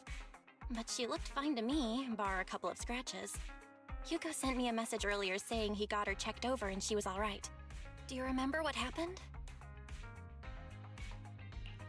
The situation was dire, so Vivian used the serum on herself to defeat the ethereals. I saw the crystallization process starting to occur. I can't describe exactly what happened. I saw something blurry, but I just wanted to stop Vivian's corruption process. I don't know exactly what I did, but then I lost consciousness. What happened after that? When I let Hugo and Lycon there, it was just you and Vivian lying there on the ground. We couldn't wake either of you. Let's put that aside for now. Do you feel any discomfort-wise? I'm a bit dizzy, but otherwise, I'm fine. Don't worry. Phew, that's good. You should rest for tonight. Hugo and Vivian said they'll come over tomorrow, so we can discuss the details then.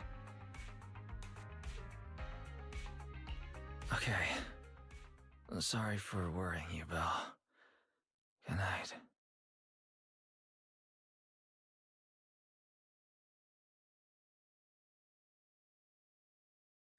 Lord Phaethon! How are you feeling? No headaches? Leg pains? Heart palpitations? Loss of appetite? Vivian? I was just so worried. Sorry. Anyway, Lord Phaethon, I'm so glad you're okay. What happened this time was all my fault. Things were dire, and you did what you had to. Plus, if it weren't for you, we wouldn't be here now. So what happened? Wise said he saw the crystallization process start, but I didn't see anything through EOS. Hugo? Lycon? Did either of you guys see it? Allow me to explain. Miss Vivian told us what happened after she awoke, and the mayor arranged a full medical checkup for her. Based on the results, Miss Vivian indeed shows mild corruption sequelae. But if the crystallization process had already started, the lingering effects should be far more severe. To be precise, if the process had already reached the point of mass surface crystallization, it should have taken no time at all to become an ethereal. So, the mayor theorizes that it was the etheric energy within Master Proxy's body that affected Vivian's condition and the surrounding etheric particles, causing Vivian's corruption to recede. Essentially, corruption is a reaction between the etheric particles inside the body and in the surrounding environment. Therefore, it's not necessarily irreversible, just that currently our mainstream method of defense is prevention. I'm having a hard time believing that, even if it's coming from you, Lycon. It's almost like you're claiming I can manipulate etheric energy. Master Proxy, you are special. This is a gift your teacher left you. A gift from our teacher? How come I never knew about it? I don't know all the details, so I cannot explain everything to you. My apologies. However, Miss Yixuan might be able to answer some of your questions. She will visit you sometime soon, so please feel free to ask her any questions you may have. She has quite an eccentric personality. If she causes you any inconvenience... Can I file a complaint about her with you if she does? Master Proxy, you have always been a people person, so I trust you will handle things just fine. The way you said that just makes me more worried. In any case, the mayor has asked me to give everyone his most sincere gratitude. Unfortunately, the mayor could not come personally, but has promised everyone a favor. Provided it's within his means, he will offer his unconditional assistance once. There is no time limit on this favor. Unconditional, What if I wanted his position as mayor? If that is what you desire, then the mayor and his subordinates will be first in line to vote for you in the next election. As for the other votes, you'll have to work for them on your own. But should you assume office, I hope you take full responsibility for handling all day-to-day matters and lead by example. By sheer happenstance, the mayor has provided you with a copy of his current assignment, the City Waste Sorting and Processing proposal. Old fox. Well, can I request Lord Phaethon's? The mayor imagined you might ask. I have prepared all the necessary documents, and the ceremony expenses will be covered by the mayor as a gift. As long as Master Proxy agrees, we can sign and process the documents immediately. But this matter requires mutual consent, and cannot involve coercion, confinement, or one party's lack of consciousness. Stop! I would never do that to Lord Phaethon! Probably. At least not today. As for you, Master Proxies, the mayor has some sense of what you desire. That said, he hopes you might speak with Miss Yixuan first before you decide the timing of that favor.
And with that, Season 1 epilogue is done.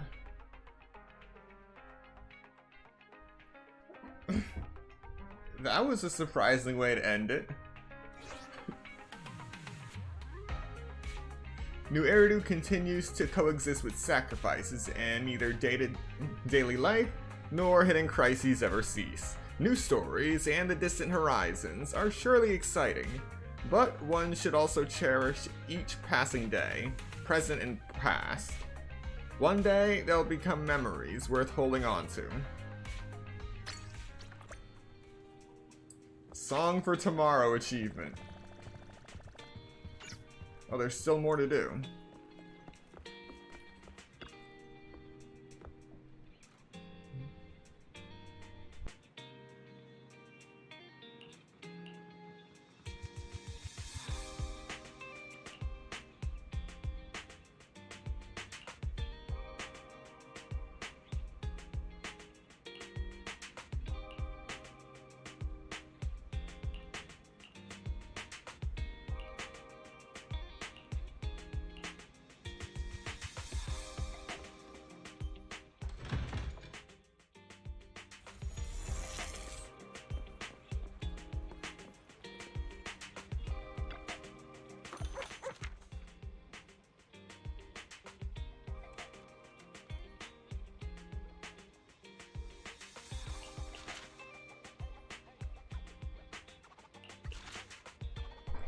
Nothing in the papers about the Ravenlock family.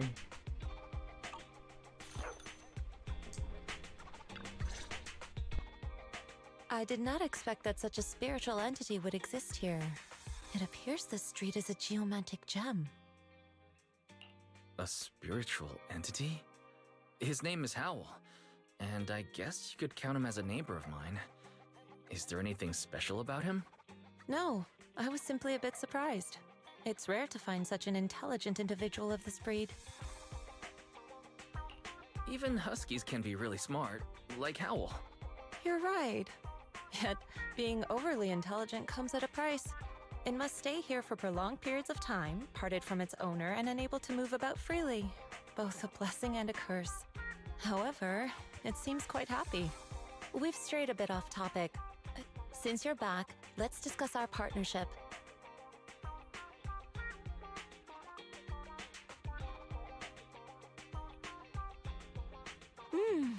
Nice job. Good air circulation, excellent layout. Very suitable for a business. Your bamboo here are also very energetic. It seems your fortune is good when it comes to wealth. Huh.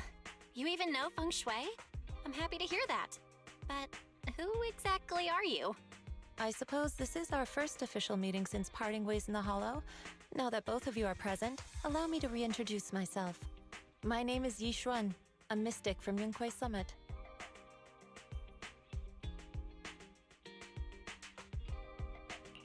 Mystic? Like those people in movies who can tell your fortune and go around blessing people? This is my first time meeting one in real life. But what's Yunquei Summit? Any details you can give? Just an ordinary sect of the mystic arts. Our disciples travel all across New Eridu and sometimes collaborate with authorities. Currently, I'm affiliated with the Hollow Investigative Association. Right now, however, I'm here to discuss a partnership in the name of the Mayflowers.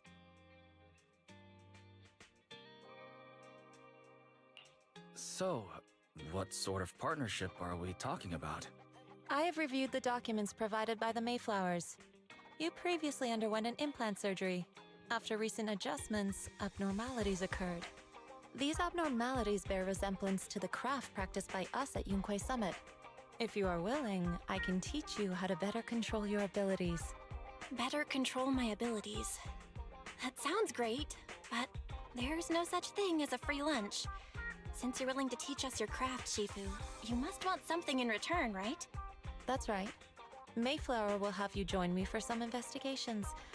Looking at my divination results, this will be a complicated and very likely dangerous matter. He's still going over the details, but should have more information for you soon. You can wait until then to decide.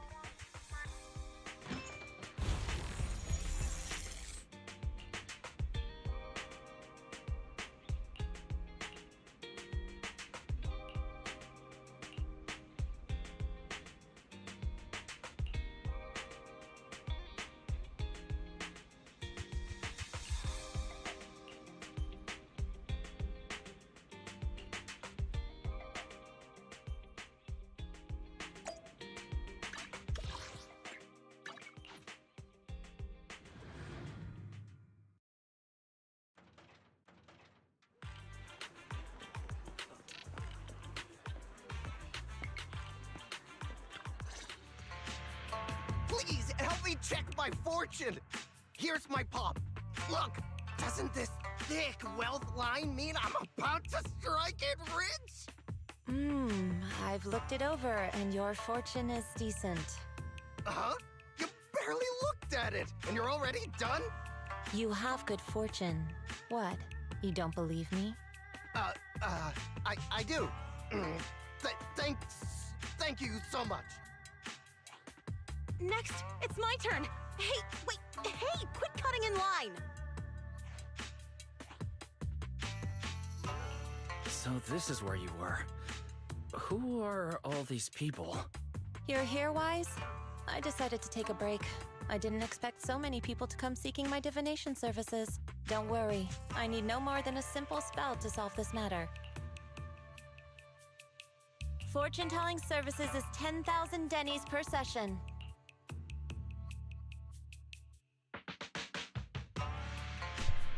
All gone? Good. It seems the Banish Wealth and Desire spell is still effective. That is very effective. Banish wealth and desire? That's a spell? This isn't the kind of craft you said you were going to teach us, is it? Our video store has a business license, and we'd get complaints if we charged unfair rates. Of course not. This is just a trick to deal with trouble. I'll take my time showing you the true craft of Yunquai Summit. For now, let's find that shop.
Countless messages and updates are flashing before my eyes. That's not a good sign. Could this be... Is this what they call enlightenment? No, that's definitely a red flag. Congrats, you are now connected to the internet. Yeah, that's definitely a red flag.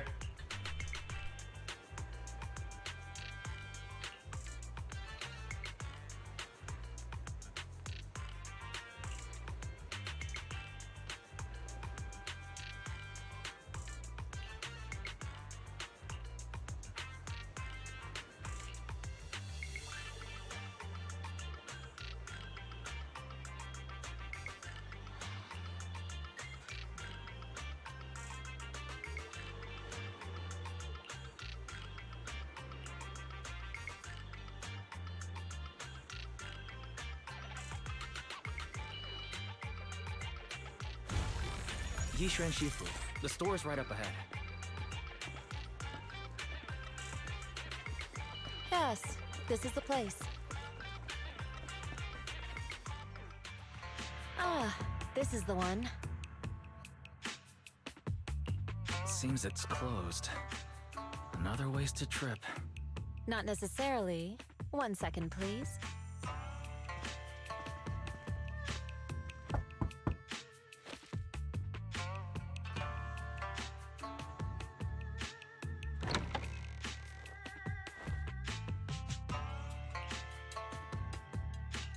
Huh? Is there someone inside? Relax. The boss prefers to do business with people they know. They like their peace and quiet, so they rarely open for customers. I'm an old acquaintance and just wanted to retrieve something. What a strange private business. Shifu, what exactly are you retrieving? Just some things needed for our future investigations. You'll know in time. Really? Shifu, I feel like you're always so mysterious. Rest assured, I'm not hiding anything from you. It's simply because the correct time has not yet arrived, so there is no need to rush. Since we've already obtained what we came for, let's part ways here. There will be plenty of time in the future. We will certainly meet again.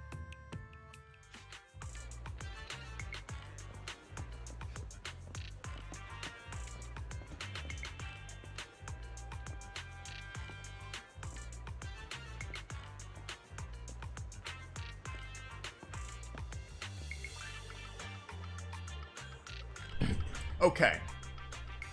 What exactly am I looking at here?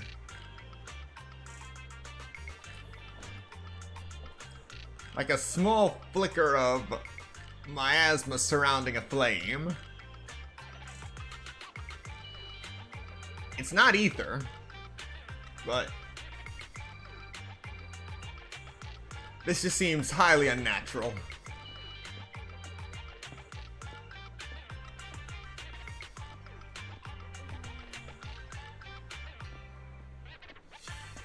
You know what? Let's just roll with it.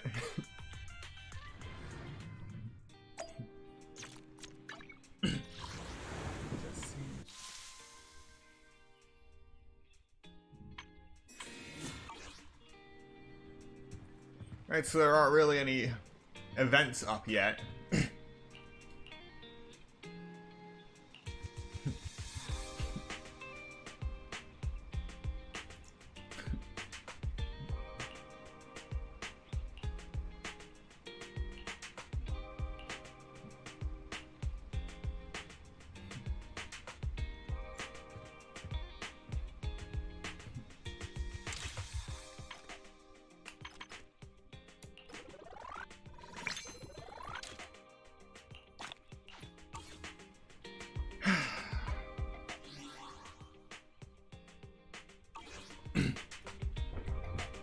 Alright, that is everything for now, and it only took us under 4 hours to complete the epilogue. Can't wait for the actual events to show up, but that's going to be it for Zenless Zone Zero for today. Thank you so much to everyone who came to watch this stream today, and those who come to watch the playback later. Be sure to like, comment, subscribe, and turn on notifications, so you will be notified of the next Zenless Zone Zero stream once the events are finally up. And for all of you who have been forsaken by the YouTube algorithm, unable to receive notifications in a timely manner, think about joining the Sunset Grove Discord, the link of which is in the description, where I'll be posting the notifications for my various streams and videos at least 1 hour in advance before they go live. Once again, thank you for watching, and I will see you next time.